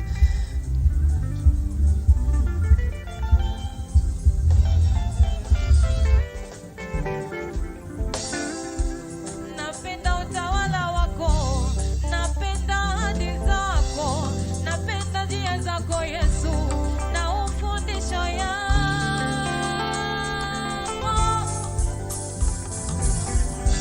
Napenda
Asante sana Maroon Commandos, tutazidi kuendelea na burudani.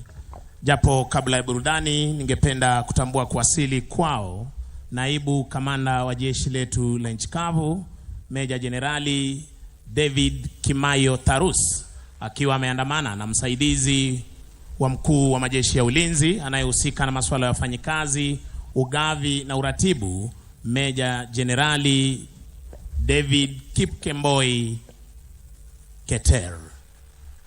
Basi pia kwa umbali namuona Director General of Prisons, Brigadier mstaafu John Kiboswa Warioba, ambaye anajiunga nasi hivi sasa. Maroon Commandos, tafadhali tuendelee na burudani.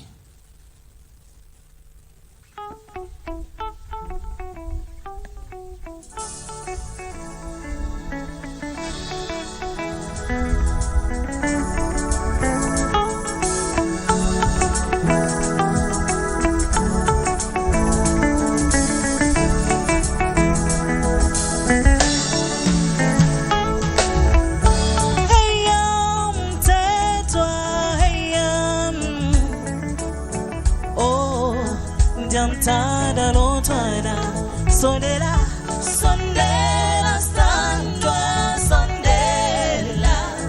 Nolotano lo, lopula na vutanton tan, ibutalani. No manega, tenwingawe, Dano Sanjasa. Heyam tetwa, heyam. Oh. Jamtada lontwana ameso wake ayanjibulala.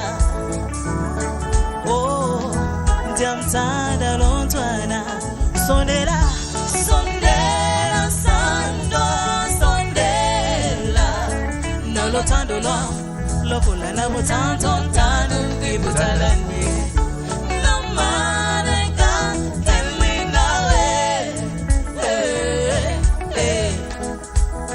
Bandi Sanjasa.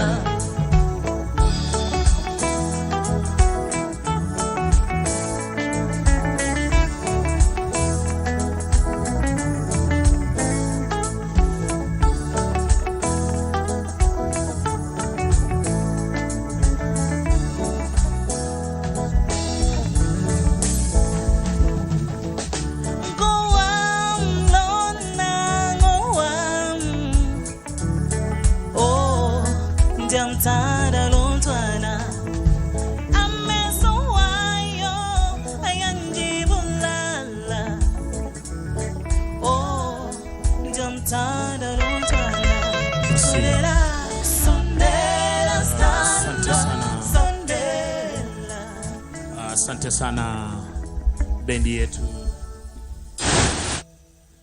ya Maroon Commandos. Ningependa kutambua kuwasili kwake naibu kamanda wa jeshi letu la Kenya, Luteni Jenerali wa taifa. Na mtazamaji, kama ndivyo unavyotizama katika kiwambo chako, kiongozi wa taifa ambaye ndiye amiri jeshi mkuu wa majeshi yote ya ulinzi sasa na wasili katika eneo ambalo limetengewa kufanyika kwa hafla hii muhimu zaidi, siku ya wanajeshi. Na kuwasili kwake ni ishara tosha kwamba sasa sherehe hizi zinaanza rasmi, sherehe ya kukumbuka wale ambao waliweza kufariki katika jitihada za kufanikisha usalama wa taifa hili. Na mtazamaji, bila shaka unavyotizama, rais ameandamana na spika wa bunge la seneti, vilevile na arifiwa mtazamaji, vilevile baadhi ya wale viongozi ambao wameandamana nao, ikiwemo waziri wa ulinzi Denduale na vilevile mkuu wa majeshi Francis Ogola au Generali Francis Ogola. Patrick Mariru. Kwa heshima nitaomba tubaki tukiwa tumesimama Mheshimiwa Rais anapochukua nafasi yake kwenye jukwaa rasmi, kisha baada ya hapo tutaweza kupata wimbo wa taifa. Na niweze kuwakumbusha wale ambao wamevalia kofia zisizo rasmi waweze kuzivua kwa heshima.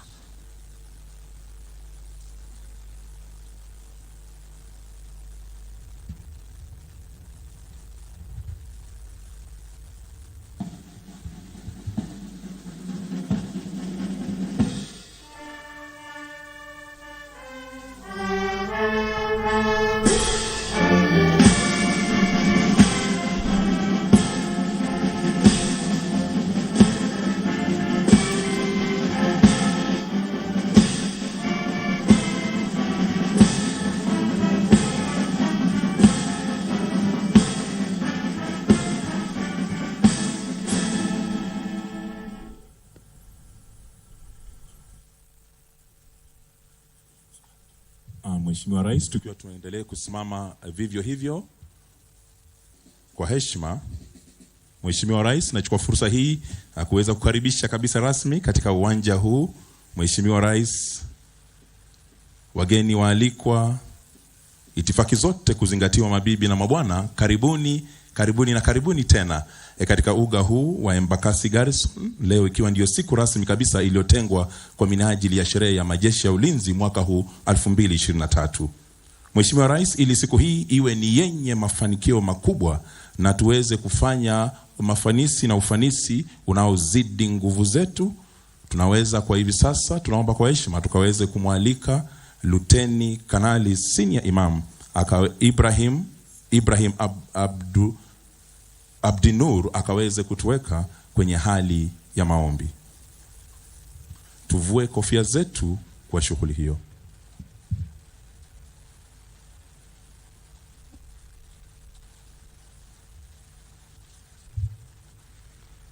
Bismillahirrahmanirrahim. In the name of Allah, the Beneficent, the Merciful. O Allah, we beg of you, O merciful, O compassionate, O protector of the seeker of protection, O pillar of the one who has no pillar, O supporter of the one who has no support, O provisioner of the one who has no provision, O guardian of the weak, O treasure of the poor, O great one on whom one can place his hopes, O deliverer of the ruined and the rescuer of the drowning, O good one, O benefactor, O compeller, O illuminating. You are the one whom before the darkness of the night, the brightness of the day, the rays of the sun and the light of the moon, the rustling of the trees and reverberation of waters showed submission. O Allah, grant us courage, hope and strength so that we can experience your firm support, gentle love and compassionate healing. O Allah, you are the one whose power over us is great and gentle, firm and forgiving, holy and healing. Be our power and protector. Guard us with your ever vigilant eyes. O Allah, the ever living, we seek help through your mercy to set right all our affairs and do not leave us to ourselves even for a blinking of an eye. O Allah, the word Allah, there is no partner with you. We beg of you that you shower your peace and blessings on Muhammad, your servant, messenger and last prophet. May the peace and blessings of the Almighty Allah be upon him. In your beautiful names and attributes we submit and pray. Amen. Asante sana Mheshimiwa Rais, tunaweza kuchukua nafasi zetu sasa.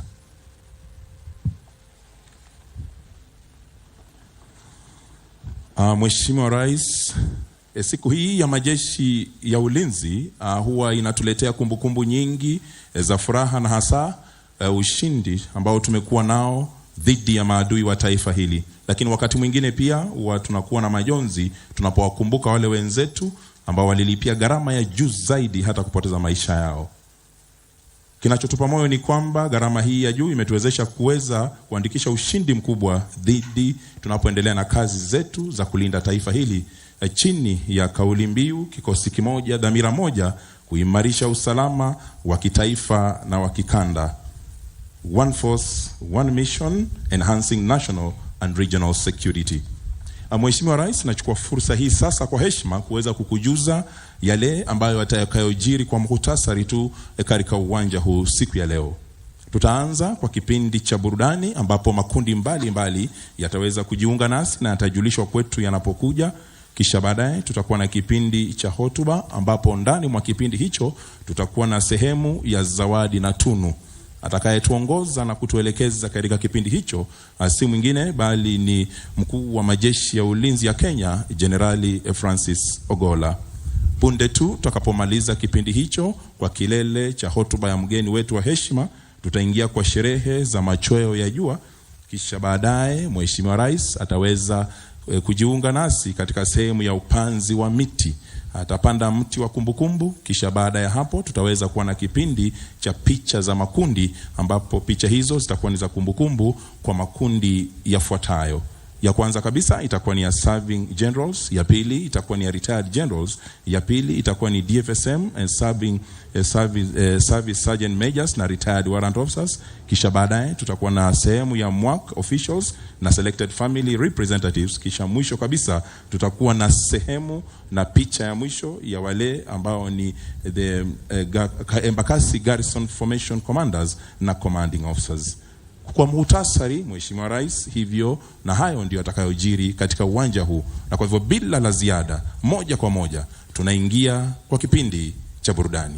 Mheshimiwa Rais, kutufungulia kipindi hiki cha burudani ni shule ya msingi ya Embakasi Garrison ambao wameweza kutuandalia poem yenye mada KDF Our Heroes chini ya utunzi wake Bi Caroline Ayepa Luvanda akishirikiana na Bi Irene Nelima Bakita chini ya uongozi wake mwalimu mkuu Bwana David Omondi. Shule ya msingi ya Embakasi, wapo mko tayari, uwanja ni wenu, tuburudike.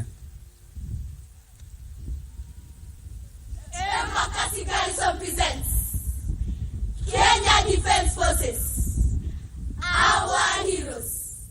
Welcome. We salute you, men and women in uniform. You sacrifice, surrender, life for our country. You got life, you fight for life. Kenya Defence Forces, our heroes forever. Somalia you go to protect our borders. Upon completion, others come back alive, while others die, never to be seen again.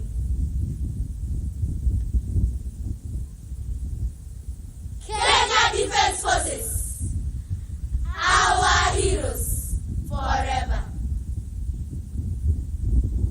Our life you choose to fight for our country.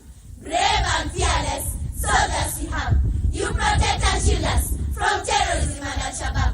Kenya Defence Forces, our heroes forever. Today is a day for prayers for soldiers and their families. Thank you for your sacrifice as you carry on your duties. We appreciate and love you, always in our hearts. Kenya Defence Forces, our heroes forever. Your Excellency, our beloved President, Dr. William Samoei Ruto, we salute you. Your endless support to our soldiers. May God bless you. Kenya Defence Forces, our heroes forever. Our beloved President, you greatly inspire us with your academic excellence.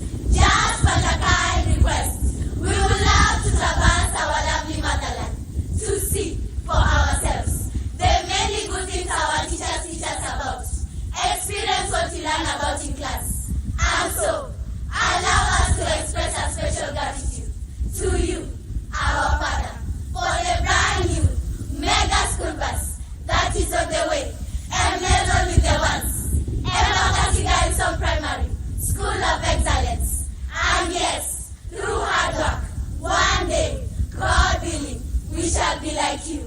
Gratitude. Wanajeshi wetu wa Kenya tunapenda sana. Wanajeshi wetu wa Kenya tunapenda sana. Tawavulia kofia kaka nzuri sana. Tawavulia kofia kaka nzuri sana. Watoto wote wa Garrison wanapenda sana. Watoto wote wa Garrison wanapenda sana. Tawavulia kofia kaka nzuri sana. Tawavulia kofia kaka nzuri sana. Rais wetu wa Kenya ni Baba Ruto. Rais wetu wa Kenya ni Baba Ruto. Tuwape makofi mazuri wanafunzi hao wa shule ya msingi ya Embakasi Garrison wanapoondoka hapa uwanjani. Ikumbukwe ya kwamba hawa ndio mabingwa mwaka huu wa mashindano ya kitaifa ya muziki, ukipenda National Music Festival, yaliyofanyika kule gatuzi la Nyeri. Tuongeze makofi tafadhali wanapoondoka. Mheshimiwa Rais, aliyeko mbele yetu ni malenga ama mhariri wa mashairi Koplo Bakari Omar wa Kenya Navy ama jeshi letu la wanamaji, ambaye ameweza kutuandalia shairi lenye mada ulinzi wa kitaifa, kongole na upatia. Tuburudike.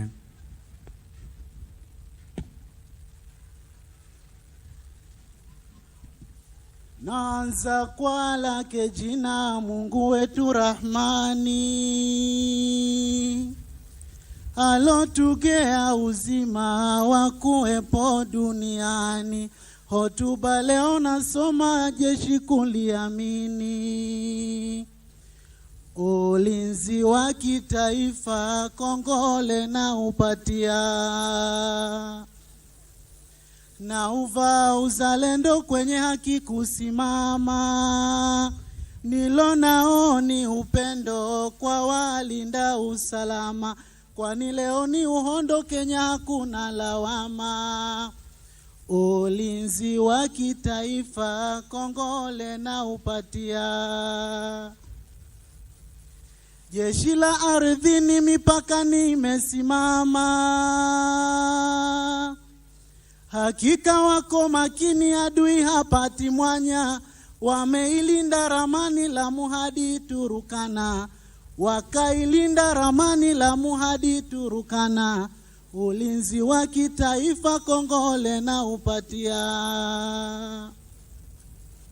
jeshi letu la angani imie ninavyoliona, wamefanya juu chini Kenya yetu kusimama. Anga iko salama, nisi usiku si mchana. Ulinzi wa kitaifa, kongole na upatia, jeshi la wanamaji wakiwemo baharini, adui hana nafasi akiwa kule majini. Fukwe wamezidhibiti mwangazani na gizani. Ulinzi wa kitaifa, kongole na upatia, pongezi kwa familia zote za wanajeshi, morali kutupatia amani bila ubishi, maombi kutuombea tunapoilinda nchi. Ulinzi wa kitaifa, kongole na upatia, mashujaa tulopoteza wakiwa kule vitani, daima twawapongeza kuitetea amani. Mwendo wameumaliza kizalendo taifani, kongole na upatia ulinzi wa kitaifa. Hotuba ninaifunga nikiwasihi jamani, adui ukimfuga atatunyima amani. Milele tutampinga mjini hadi mashinani. Ulinzi wa kitaifa, kongole na upatia. Tumpe makofi mazuri Koplo Omar Bakari Omar wa jeshi letu la wanamaji anapoondoka baada ya kutukaria shairi lake ulinzi wa kitaifa, kongole na upatia. Mheshimiwa Rais, wanaoingia uwanjani hivi sasa ni shule ya upili ya Embakasi Garrison, ambao wameweza kutuandalia wimbo unaosema hongera majeshi yetu, huu ukiwa ni utunzi wake Bi Stella Mweni akimshirikisha Bi Brian Mwongoya, chini ya usimamizi wa mwalimu mkuu Bi Masi na Uliha. Iwapo mko tayari shule ya upili ya Embakasi Garrison, uwanja ni wenu. Tuburudike.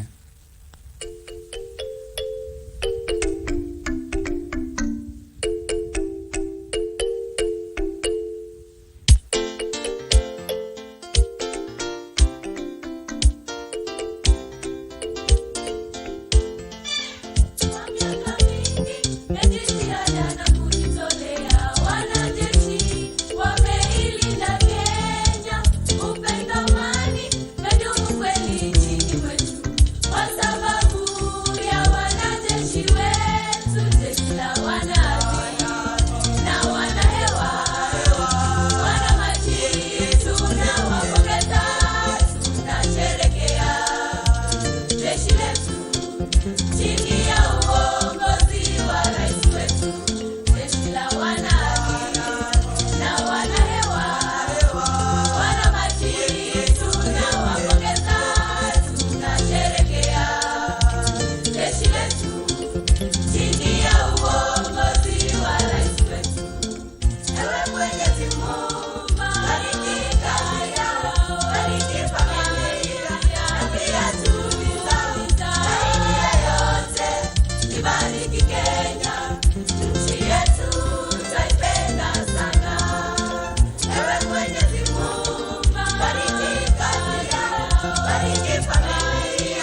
Tuwape makofi mazuri wana shule ya upili ya Embakasi Garrison kwa wimbo wao mtamu kabisa unaosema ya kwamba hongera majeshi yetu. Mheshimiwa Rais, wanaofuata hivi sasa ni wanakwaya wa kanisa Katoliki hapa Embakasi Garrison ambao wametuandalia wimbo unaosema sifa ya majeshi yetu, chini yake mwelekezi mkuu Senior Sergeant Kemboi. Basi wanakwaya wa kanisa Katoliki wapo, mko tayari? Uwanja ni wenu, tuburudike.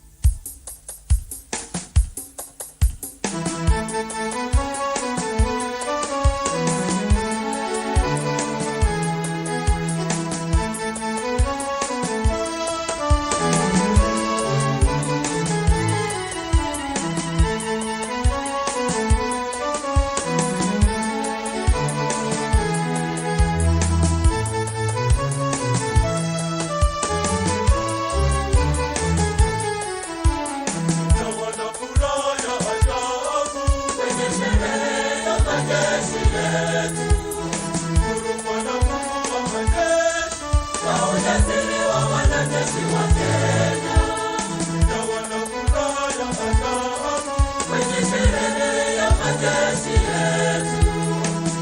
Bwana Mungu wa majeshi, kwa ujasiri wa wanajeshi wa Kenya. Ninyi watu wote, tuimbe kwa furaha, tushangilie fadhili ya Mungu wa majeshi. Ninyi watu wote, tuimbe kwa furaha, tunapokezi wapongeze wanajeshi wetu.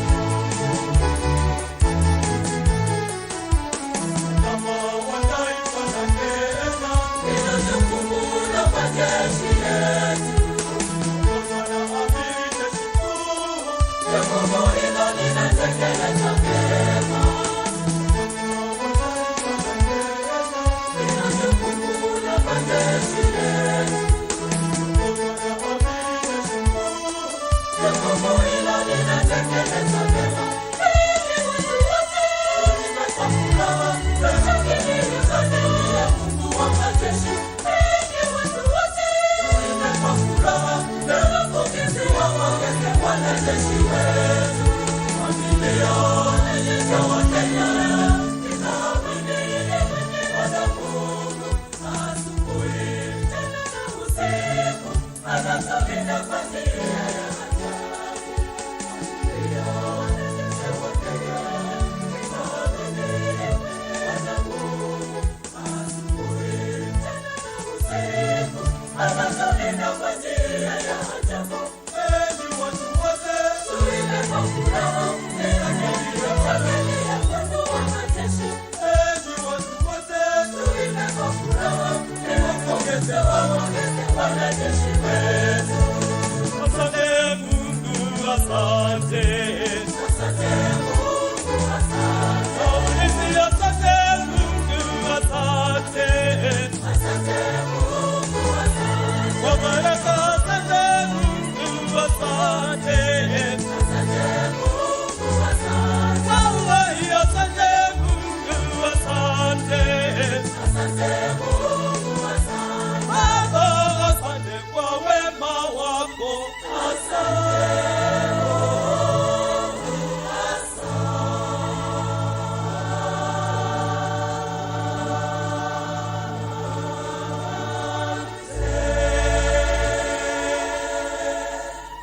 Tuwape makofi mazuri basi wanakwaya kanisa Katoliki hapa Embakasi Garrison kwa wimbo wao mtamu kabisa ambao wameweza kuandaa kwa ajili ya siku ya majeshi. Mheshimiwa Rais anaingia uwanjani hivi sasa. Ni afisa mteule daraja la pili Gladys Emodo kutoka jeshi letu la wanahewa ambaye ameweza kutuandalia poem yenye mada The Affirmation, akisema kwamba affirmation of KDF cohesion, one force, one mission. Tuburudike. Thank you. Yes, indeed, the affirmation. Welcome.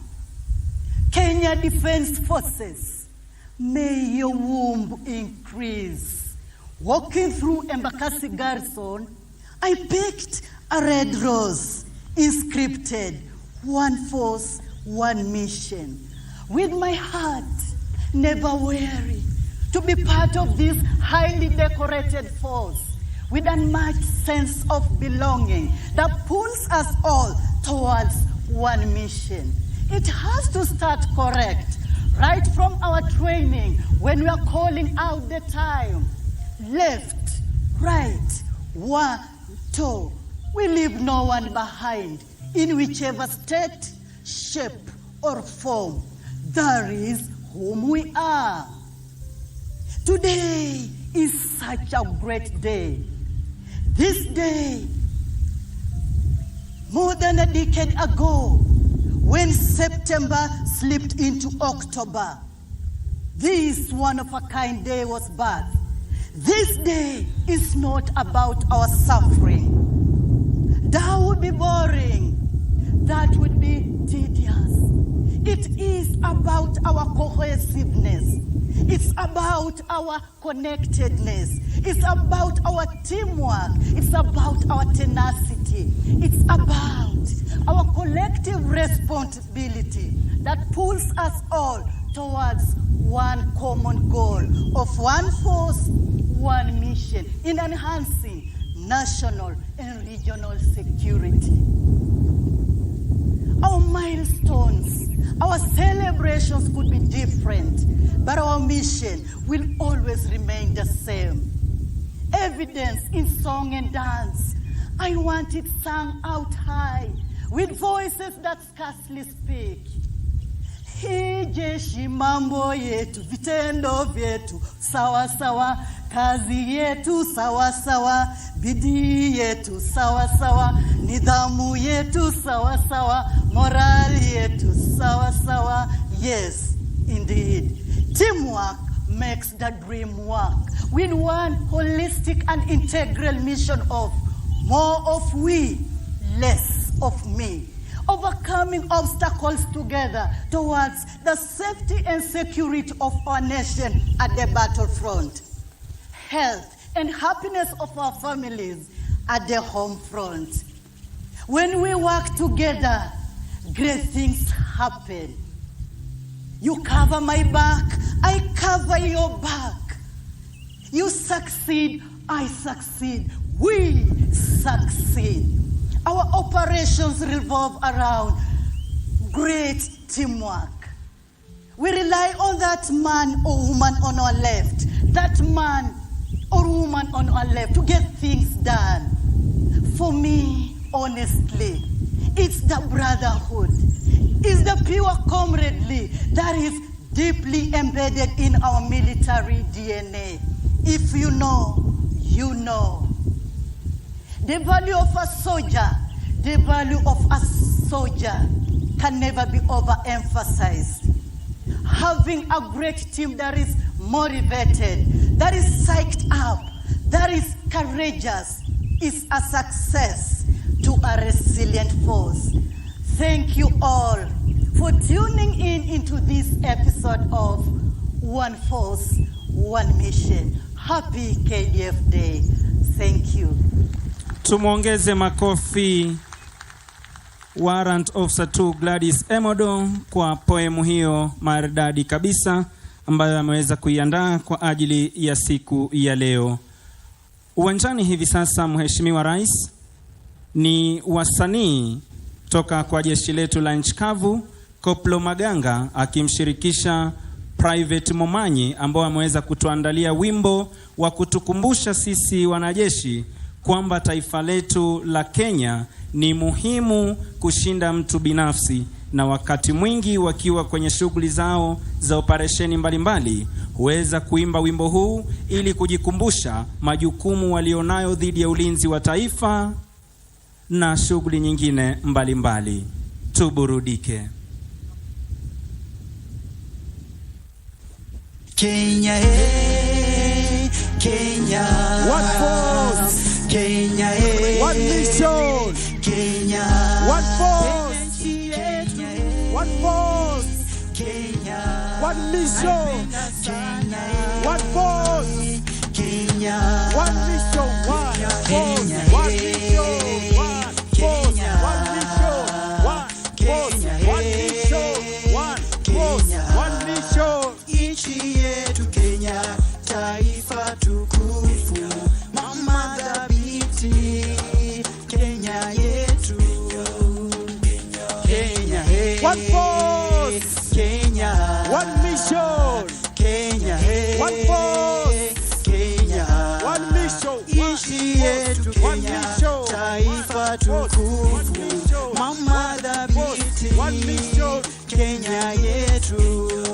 Salama salama, viongozi karimu Kenya, maendeleo ujenzi, taswira yetu Kenya, usafi kapewa kibao mbele Kenya, barabara zopangwa nchini mwetu Kenya. Kenya, hey. One force. Kenya. One mission. Kenya, hey. One force. Kenya. One force. One mission. One force. One mission. One force. Mama dhabiti, Kenya letu, simamizi bora, rasilimali yetu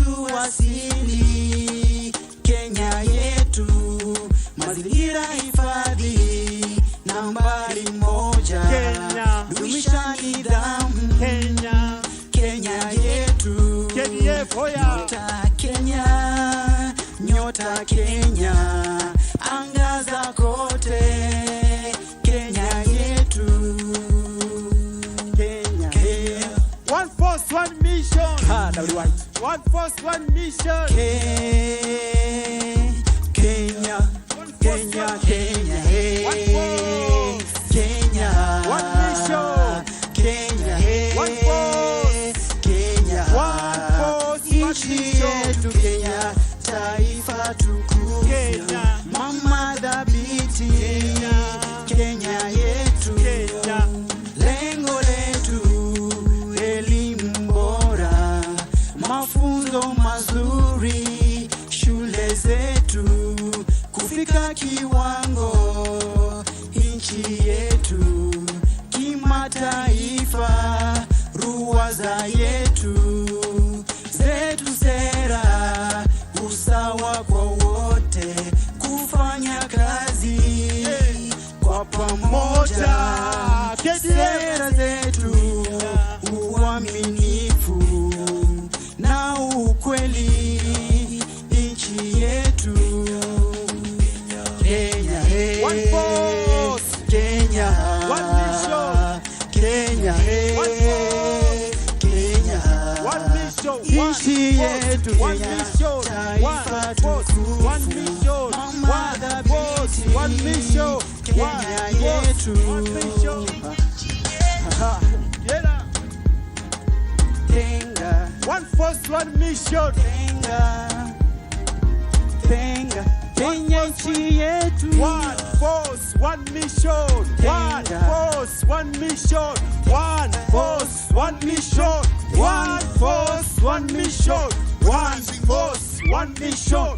One force, one mission. enhancing national and regional security. Happy KDF Day. Makofi mazuri kabisa kwao wanapoondoka uwanjani, na makofi pia mengine tena kwa yale makundi yote ambayo ameweza kutuletea burudani siku ya leo. Na kwa kikundi hiki kinachoondoka, Mheshimiwa Rais, tunatamatisha sasa sehemu na kipindi cha burudani.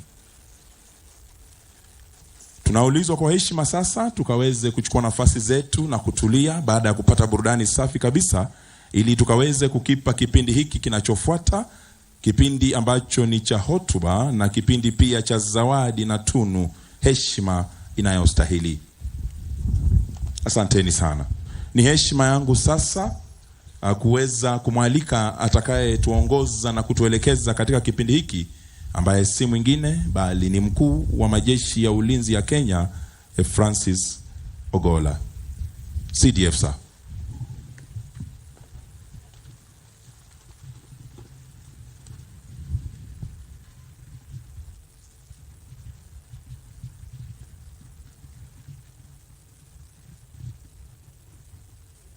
Your Excellency, before I make my remarks, we have 5 soldiers whom we would like to recognize for having performed exemplary duties in the field.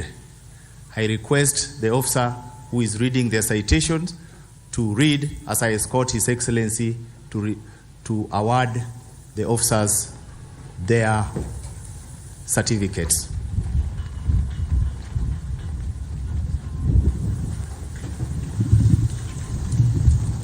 Honors and awards.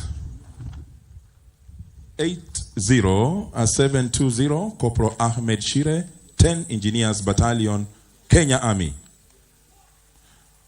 On the 1st of June 2022 at Doble, Somalia, Corporal Shire manually removed an under-vehicle improvised explosive device, UVID, after all efforts failed using a remotely controlled robotic vehicle. For his selfless sacrifice, bravery and unwavering dedication and commitment to duty, Corporal Shire is hereby honorably recognized.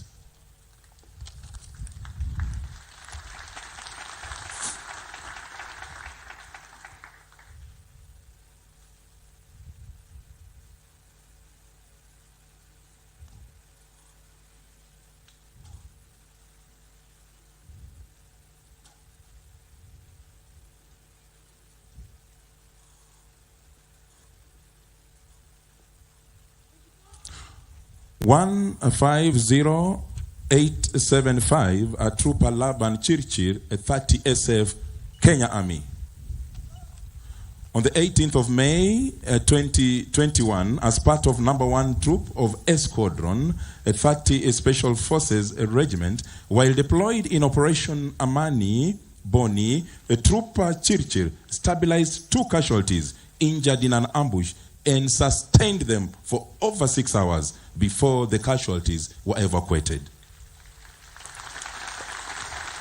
For his professionalism, dedication and commitment to his duties, a Trooper Chirchir is hereby honorably recognized.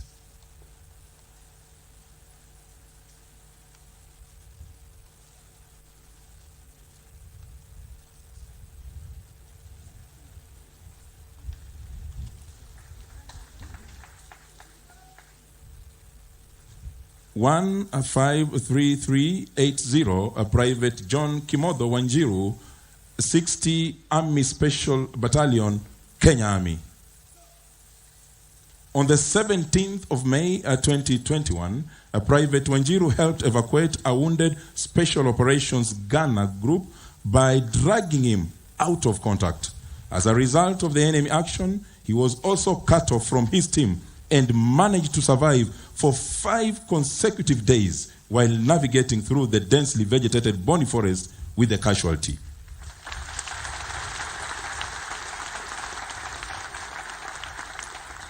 For his gallantry and bold act, a Private Wanjiru is hereby honorably recognized.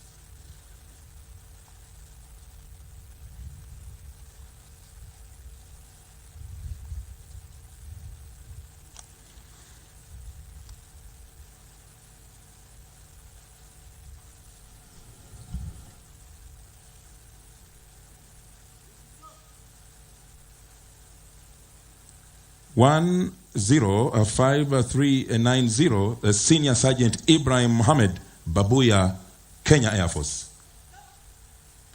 Over the course of his duties, Senior Sergeant Babuya has been instrumental in cross-branding of combat radio communication and actualizing the Kenya Defence Forces Command and Control System, saving substantial finances. For his dedication, initiative, and hard work, a Senior Sergeant Babuya is hereby honorably recognized.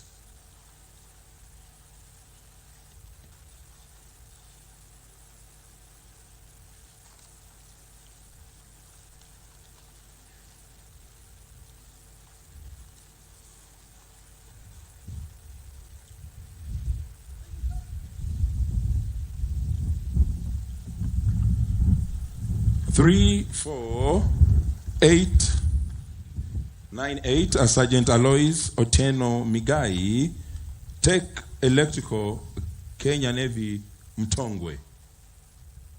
Through his initiative, Sergeant Alois Otieno ingeniously rewired various electrical equipment on board Kenya Navy ships, thereby saving the Kenya Defence Forces substantial finances.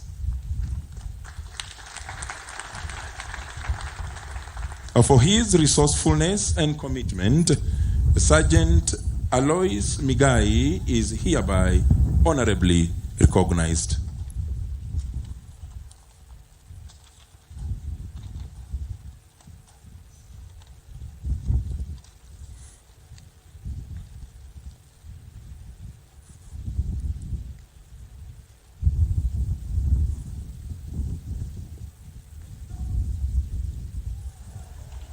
Thank you, Your Excellency.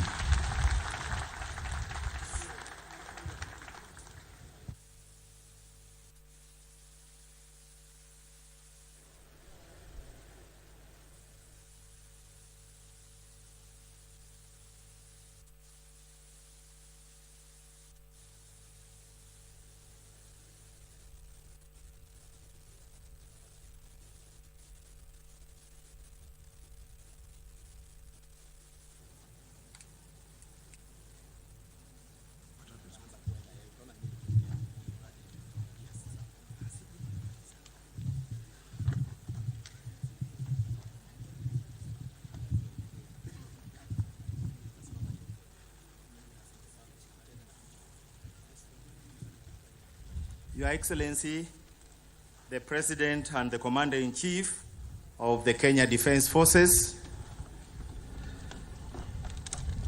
Honorable Secretary for Defence, Honorable Speaker of the Senate, Cabinet Secretaries present, Principal Secretaries present, Vice Chief of Defence Forces, Service Commanders, General Officers, serving and retired, and I wish to recognize the Chief of Defence Forces retired who are here with us today. I recognize the immediate Chief of Defence Forces, General Kiboshi. Next, I recognize General Mwadede, and I recognize General Karangi. Very soon, when I'm gone out of this office, somebody will recognize me when I'm seated there.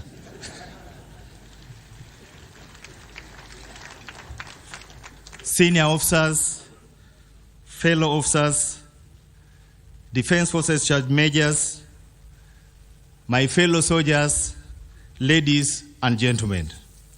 Your Excellency, before I get into the essence of today's gathering, allow me to express my deepest gratitude to you for gracing this occasion. Your presence here today, Your Excellency, is not merely symbolic, but serves as a testament to your unwavering commitment and support to the Kenya Defence Forces. It inspires and reassures every individual in uniform, reminding us of the sacred trust our nation has bestowed upon us. Thank you, Your Excellency, for standing with us today and always. Your Excellency, today as we gather under the vast expanse of our nation's sky, we are bound by a profound sense of gratitude and remembrance. We come together not merely as individuals, but as a united front to reflect upon and honor the unparalleled acts of valor and gallantry displayed by our Defence Forces heroes and heroines. Each year, this day serves as a testament to the indomitable spirit of our soldiers, airmen, and sailors. Our observance of KDF Day is not a recent tradition. It holds a deep-rooted significance in our national memory. The seeds of this commemoration was sown back in the year October 2011 when our soldiers bravely launched Operation Linda Inchi. In the face of daunting challenges, they stood tall, their resolve unwavering, recognizing the importance of their sacrifice and to engrave the monumental operation into the annals of our history. KDF Day was established and has been observed annually since October 2012. It serves as a reminder of the fortitude and commitment of our defense forces and their relentless pursuit of peace and security for our beloved nation. In the face of adversity, a nation's true strength emerges not from its weaponry or strategic prowess, but from its unity and shared sense of purpose. A little over a year ago, that unity was tested and we grappled with a looming shadow stretching its arms towards our motherland, the Al-Shabaab. Their intentions, brazen and malicious, threatened the fabric of our national security. But as they say, challenges are what make life interesting, and overcoming them is what makes life meaningful. Understanding the gravity of this threat, the three pillars of our defense forces, that is the army, Air Force, and Navy converged, each bringing its unique strengths, but all united by a single mission. This seamless synergy was emblematic of our guiding dictum, one force, one mission. The objective was clear: to neutralize Al-Shabaab threat and secure our homeland security. Yet, wars are never simple, and neither was this one.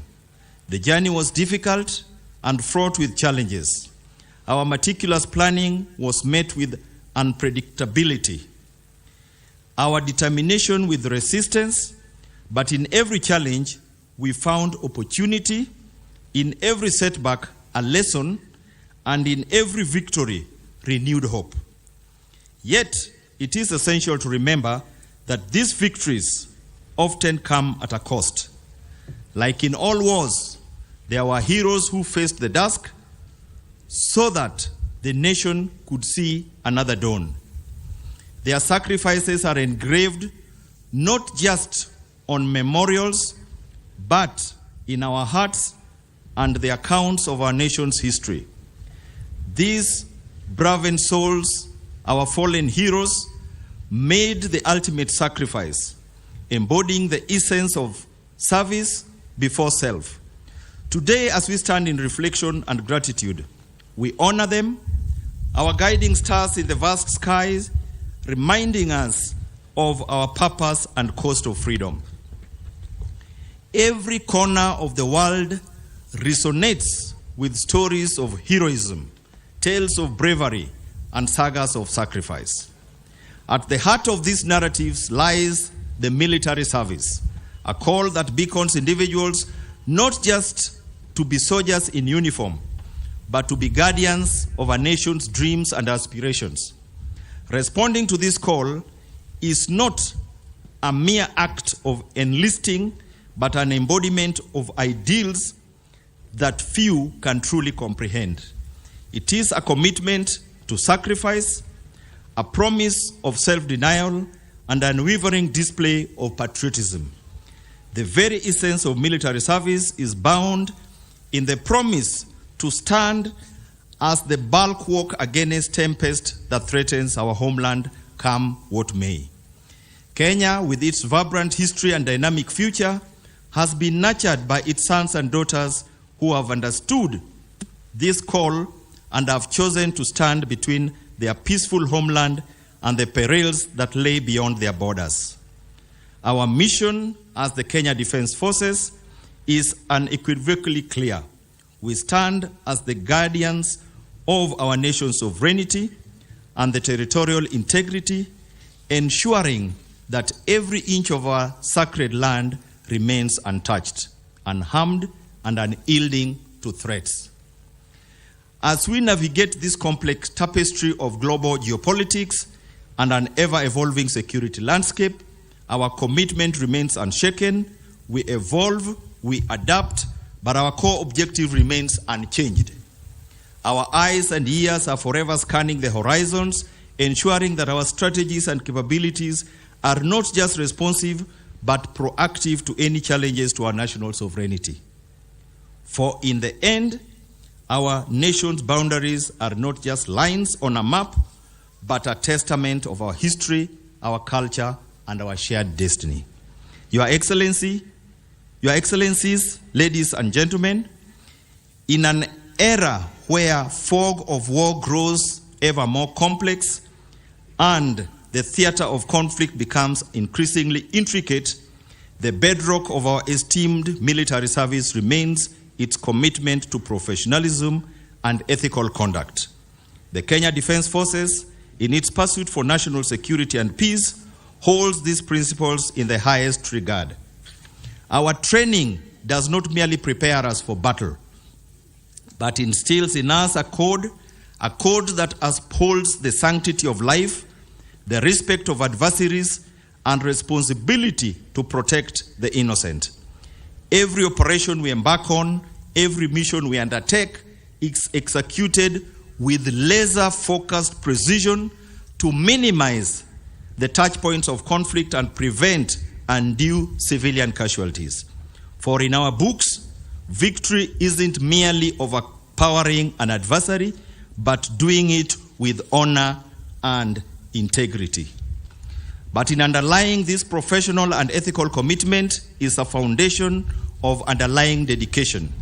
Dedication to our motherland, dedication to the ideals we stand for, and dedication to the sacred trust placed upon us by the people of Kenya.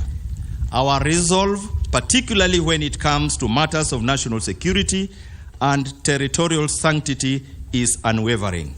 In the face of challenges, be they threats or covert machinations, KDF stands firm, resolute pillar against the winds of adversity. Our dedication stems not from obligation, but from a deep-seated love of our land and its people.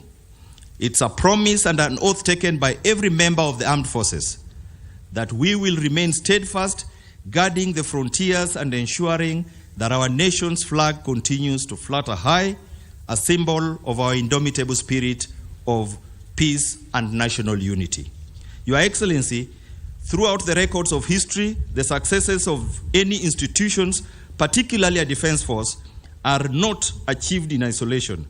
It is in a collaborative spirit and unwavering support of leadership that propels an organization towards achieving its goals. Today, I stand before you not just as a representative of KDF, but as a testament to the immense support and trust we have received.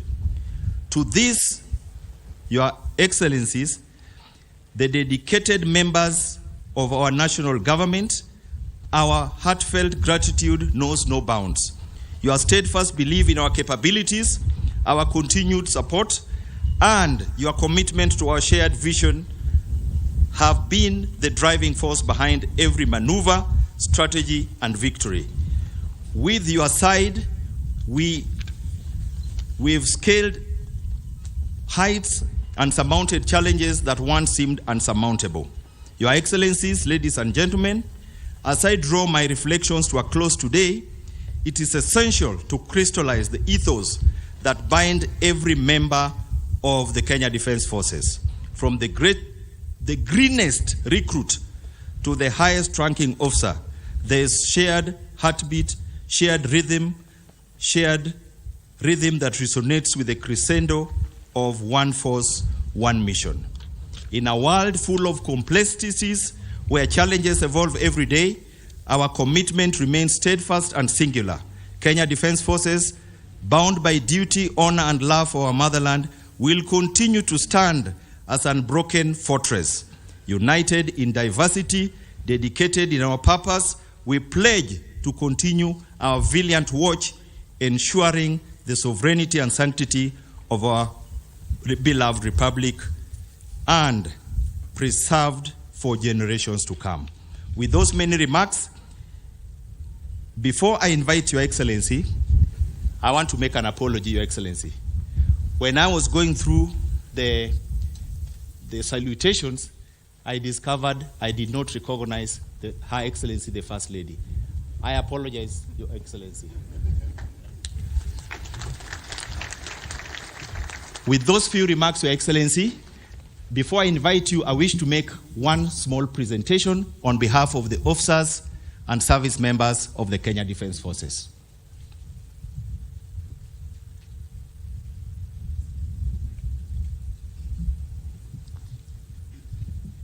Your Excellency, sir, we present this pencil fine art drawing to you on the occasion of the 12th commemoration of KDF Day and on behalf of Kenya Defense Forces Fraternity under the theme, One Force, One Mission, Enhancing National and Regional Security. This drawing is by Sergeant Joseph Ngugi Mwaura, who joined the military in November 2013 and is a fitter general at the Kenya Air Force Defense Forces Technical College here at Embakasi Garrison. Sergeant Ngugi has had a passion for pencil fine arts since his childhood.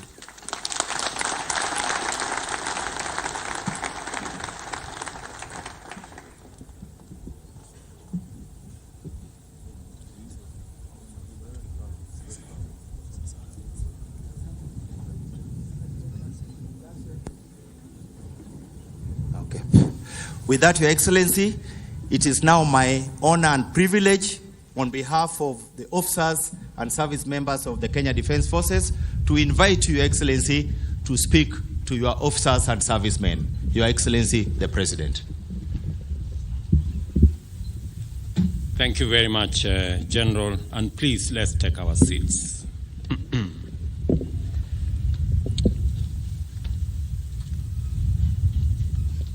The Speaker of Senate, a Cabinet Secretary responsible for Defense, and Principal Secretaries, Chief of Defense Forces, General Officers serving and retired, distinguished guests, valiant members of the Kenya Defense Forces, family and friends. I stand here with a tremendous sense of gratitude and admiration, as well as pride and joy for the brilliant achievements, the fine example, and immense promise that our defense forces have provided and continue to demonstrate to our nation, our region, and globally ever since Kenya became a republic. In a world that has entered a sustained period of unprecedented complexity and dynamism, with rapidly mutating threats and challenges, as well as complicated and demanding opportunities, our defense forces have played their part of establishing, maintaining, and enhancing security and stability, which are the foundation on which progress rests with excellence. The performance of our economic engine in our nation reflects the confidence of investors, entrepreneurs, and workers in the sustainability of our national security and stability. Capital, both financial and human, thrive under stable and secure environments. Unstable and insecure places are poor and underdeveloped, while secure and stable ones are prosperous and advanced. It is for this reason that we understand and appreciate the position of our Kenya Defence Forces as the foundational institution of our bottom-up economic transformation agenda. By executing your primary constitutional mandate of defending and protecting the sovereignty and territorial integrity of our republic, as well as your responsibility to complement disaster and emergency response and the duty to restore peace in any part of our country experiencing unrest, the Kenya Defence Forces are the dependable guardians of our freedom, our security, and our prosperity, for which, as a nation, we are eternally grateful. It is therefore quite encouraging that in performing your roles, the Kenya Defence Forces exemplify the best Kenyan values and principles, while at the same time defending them in the best way possible. In every operation throughout the country, our officers have inspired Kenyans of many generations with their professionalism, integrity, courage, honor, and providing a much cherished model for many generations of Kenyans with their value-based and purpose-driven perspectives. In so doing, our defense forces have accomplished much more than defense and security. They have crafted a fine legacy that transcends success and defines true patriotism, unity, perseverance, resilience, and most importantly, discipline. This legacy has been written in our hearts and minds, and it is our duty and privilege to use every opportunity to express our individual and collective gratitude as citizens of Kenya to you, our men and women in uniform, and very specifically, our Kenyan Defense Forces. On behalf of the people and government of Kenya, I stand here to thank you for your many noble sacrifices, silent labors of love, quiet heroism, and unseen effort on all our behalf. We know that many a times it is never easy, yet you nevertheless go forth bravely and get the job done one way or another. Somehow you get it done. Standing on the secure foundation of numerous and magnificent achievements by past generations of brave and noble soldiers, we confidently survey a future that presents myriad threats and challenges that are not only different and more complex than any other we have ever encountered, they also mutate at overwhelming rates. Our confidence is not because yesterday's threats and challenges were simpler or easier.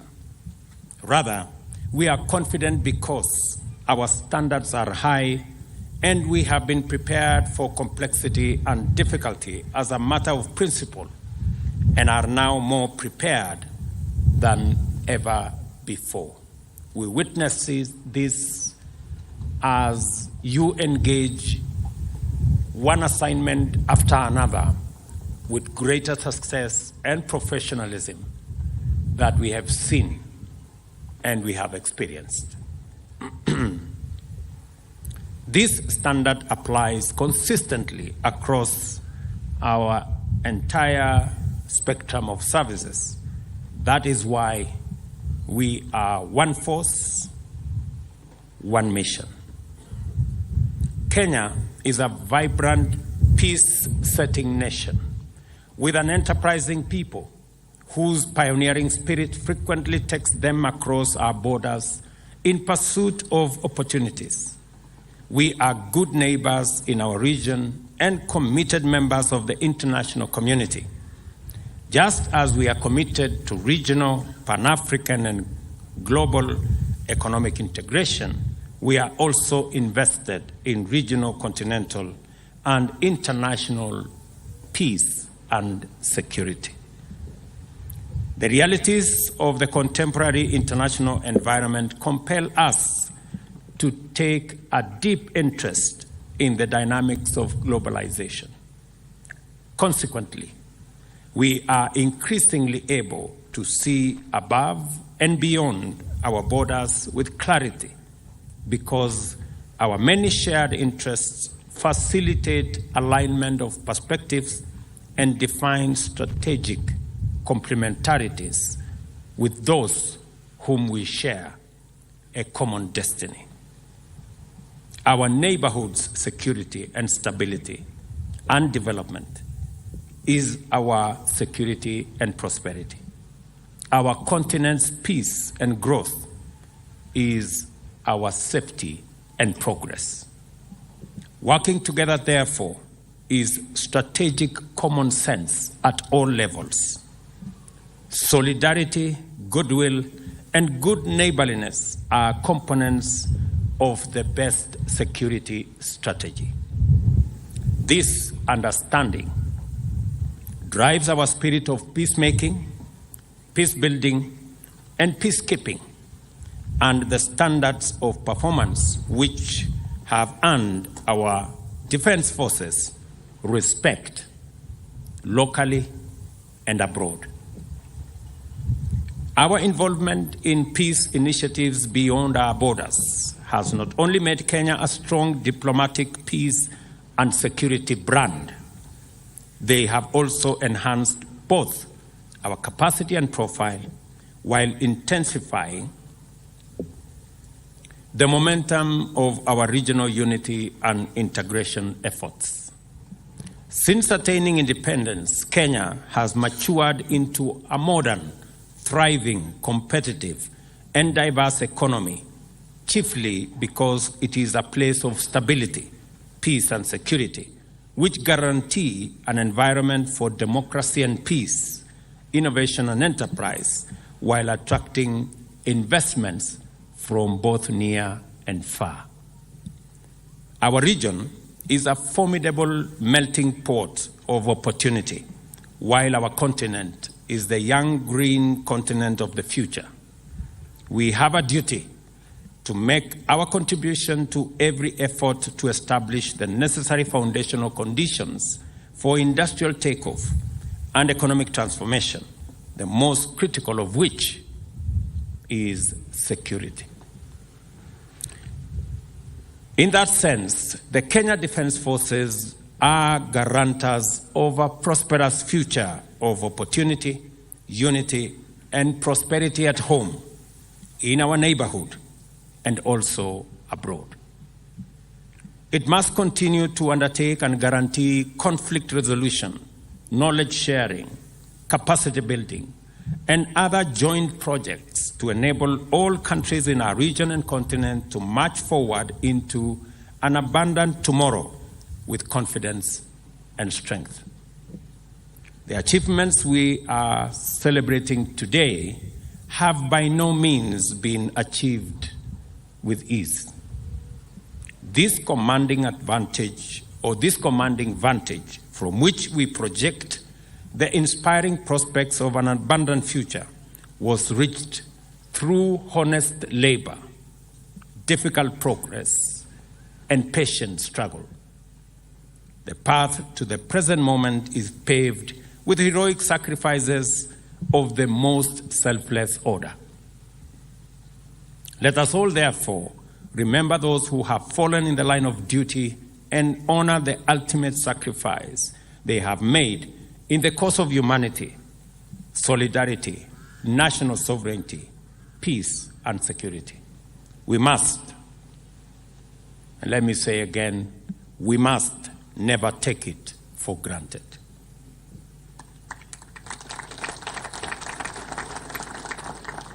I convey our nation's deepest gratitude to all our men and women in uniform for your service, which you have rendered and continue to perform with valor and integrity. I also convey appreciation to your families. I am told they are soldiers in silence, whose support in many different ways has encouraged, strengthened, and inspired you to do your best every day and in every moment that is required of you. Their silent strength is a powerful contribution to our national security, which must never be underestimated. I am speaking about your wives, I'm speaking about your children, and I'm speaking about your families. They form a big army behind you to enable you make the sacrifices and the commitments that you do for the security of our nation. I thank the Almighty God, to whom we submit our struggle and endeavor, for the honor of leading our defense forces and our commanders, and for the privilege of being a citizen of Kenya, enjoying the fruit of their service and sacrifice, which provides us with the opportunity to unlock opportunity for all of us. We shall complement the security assured by your effort with shared prosperity arising from the economy in every endeavor that you engage in. Let me just say two things. As a sign of appreciation to our Kenya Defence Forces and our security agencies in general, as we execute our housing program, we have made a deliberate decision that KDF is going to be an automatic beneficiary of our housing plan. Last week, we concluded procurement in 3 different barracks to build 9,000 units for units of houses for our Kenya Defence Forces. We have also concluded the procurement process to give our Kenya Defence Forces construction equipment that will support their engineering department to do more roads, more bridges, more schools, more hospitals, especially in the difficult areas of our republic. And in the horizon, we have a comprehensive program to ensure that there is new equipment, better facilities, and better capabilities that will be made available by the people of Kenya using their taxes by way of appreciating what our Kenya Defence Forces are doing in defending our territorial integrity, in defending our nation, and in keeping enemies at bay. We will support you as you defend our country.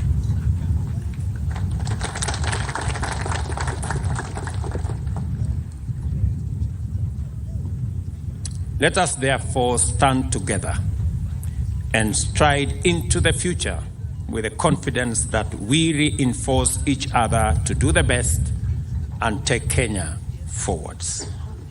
I wish you all a happy KDF Day, a prosperous and great year that is coming to an end, and a great future in all your careers.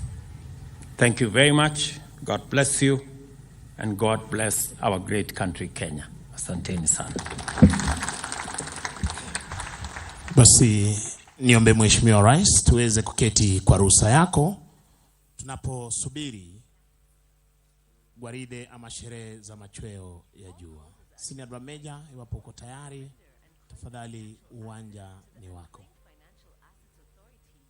Beating of the retreat by the KDF band.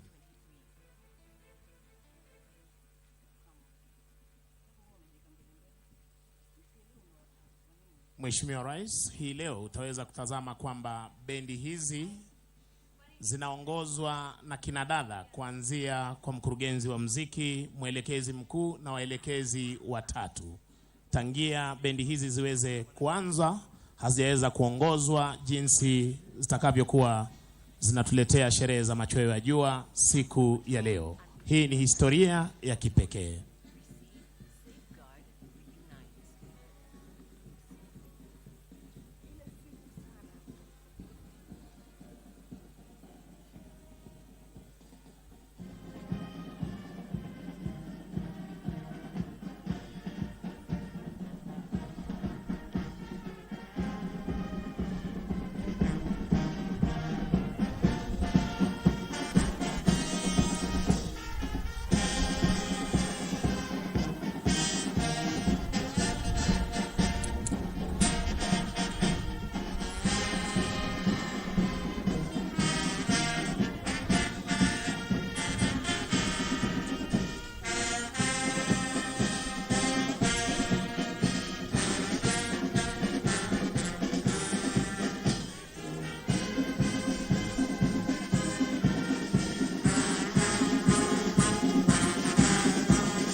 Mheshimiwa Rais, unavyotazama hivi sasa, mkurugenzi wa muziki Luteni Shalin Wamuyu akiweza kuchukua nafasi yake hivi sasa, tayari kutekeleza majukumu yake siku ya leo.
Mheshimiwa Rais, niombe kwa heshima tuweze kusimama kwa ajili ya wimbo wa Injili, wimbo wa kushusha bendera, wimbo wetu wa taifa na wimbo wa Jumuiya ya Afrika Mashariki.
Naam, hivi sasa mwelekezi mkuu wa bendi hizi, afisa mteule daraja la kwanza Mary Ekiru, akija kumwomba kwa heshima Rais wa Jamhuri ya Kenya idhini ya kuondoa bendi hizi uwanjani.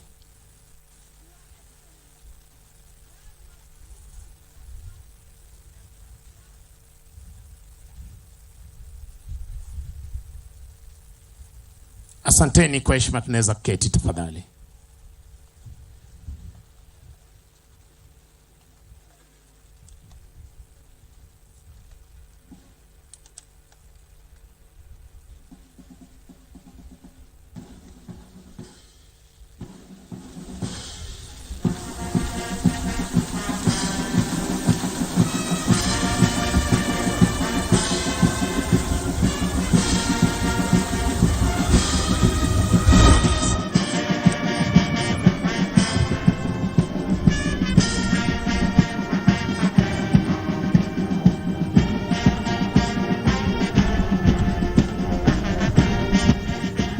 Mkurugenzi wa muziki jeshi letu la nchi kavu Luteni Shalin Wamuyu akiondoka hivi sasa baada ya kutekeleza wajibu wake mchana wa leo.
Asante sana Mheshimiwa Rais.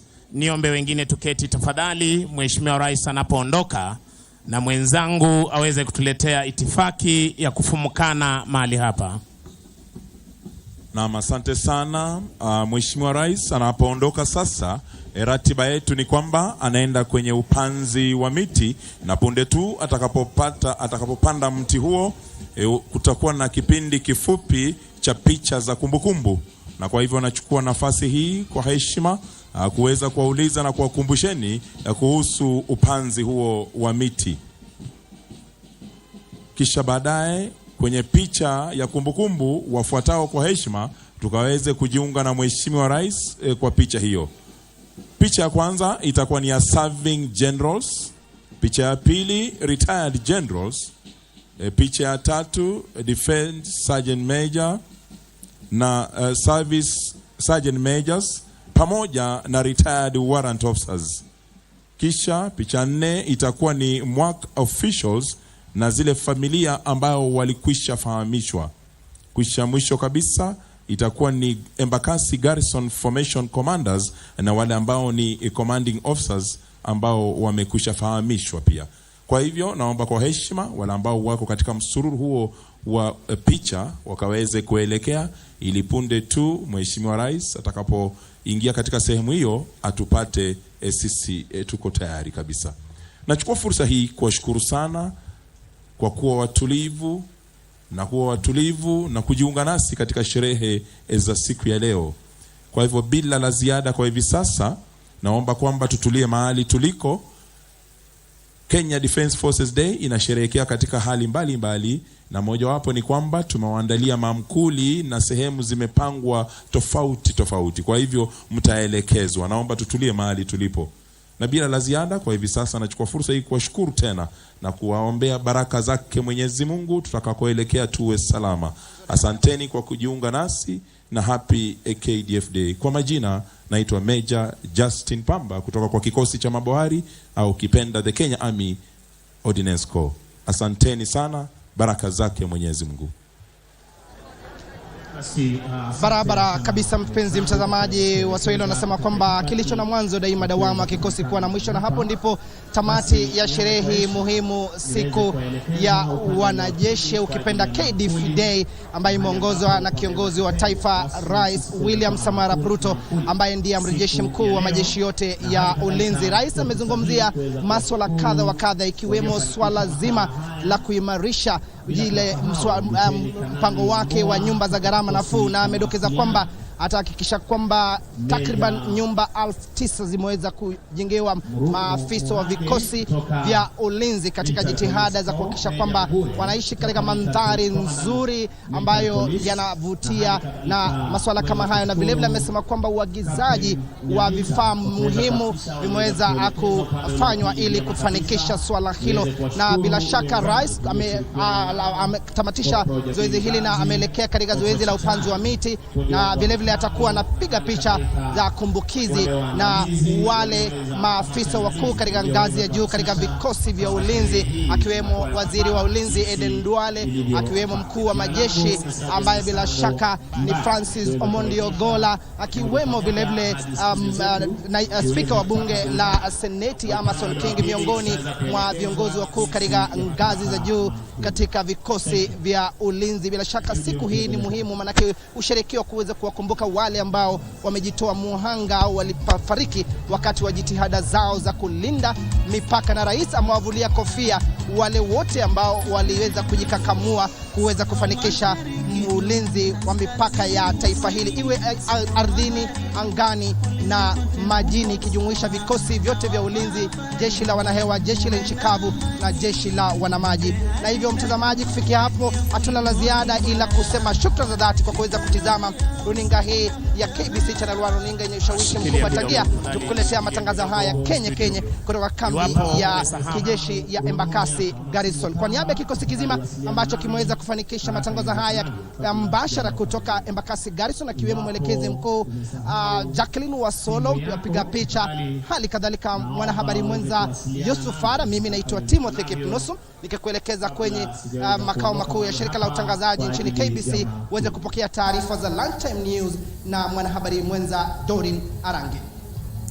Thank you very much, Kipnusu, for that detailed update. And the celebrations, of course, still ongoing there at the Embakasi Garrison, officially opened by the president this afternoon. And this is just to honor the heroes and heroines of valor in their service, always marked on the 14th of October annually. And that is what is happening there at the Embakasi Garrison. Back in studio, we now want to prime you on the very latest on what has been happening in Kenya and beyond. This is KBC.